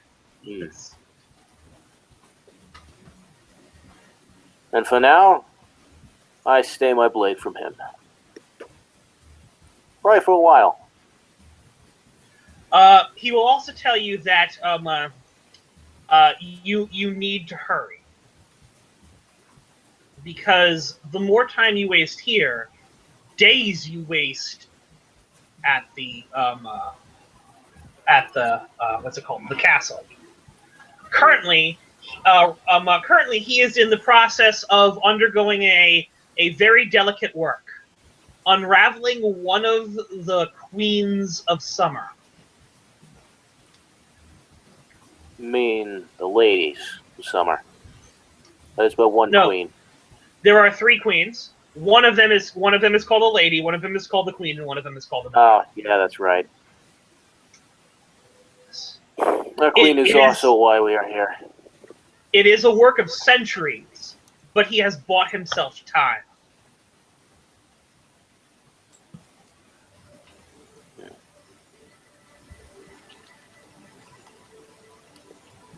All right. I'd say it's a good. I'd say we best hurry then. And I'm gonna say Sean's going to whistle to call in the Fae. But yeah, since it's a noise canceling sort of bubble, they're probably inside the bubble, right? Emil, yeah, you're able to call in everyone. Whistling. Yes. Right. So I'm going to give everyone so everyone here, including Sarah, who I just saw pop out, gets a significant milestone, which means +1 skill point. The project. Why? Because there's an estimated time that they want the Yes, +1 skill point. Didn't you cut stuff? Huh? Didn't you cut stuff for the presentation? Barb should use that skill point to up his guns. Really garbage sentences. Maybe also consider using the minor I get from it. Yeah. But I mean, you know my thoughts on the subject, but I'm always against the idea Up of guns to finding 2 ways and to swap longer guns versus with swap the fair 2 guns with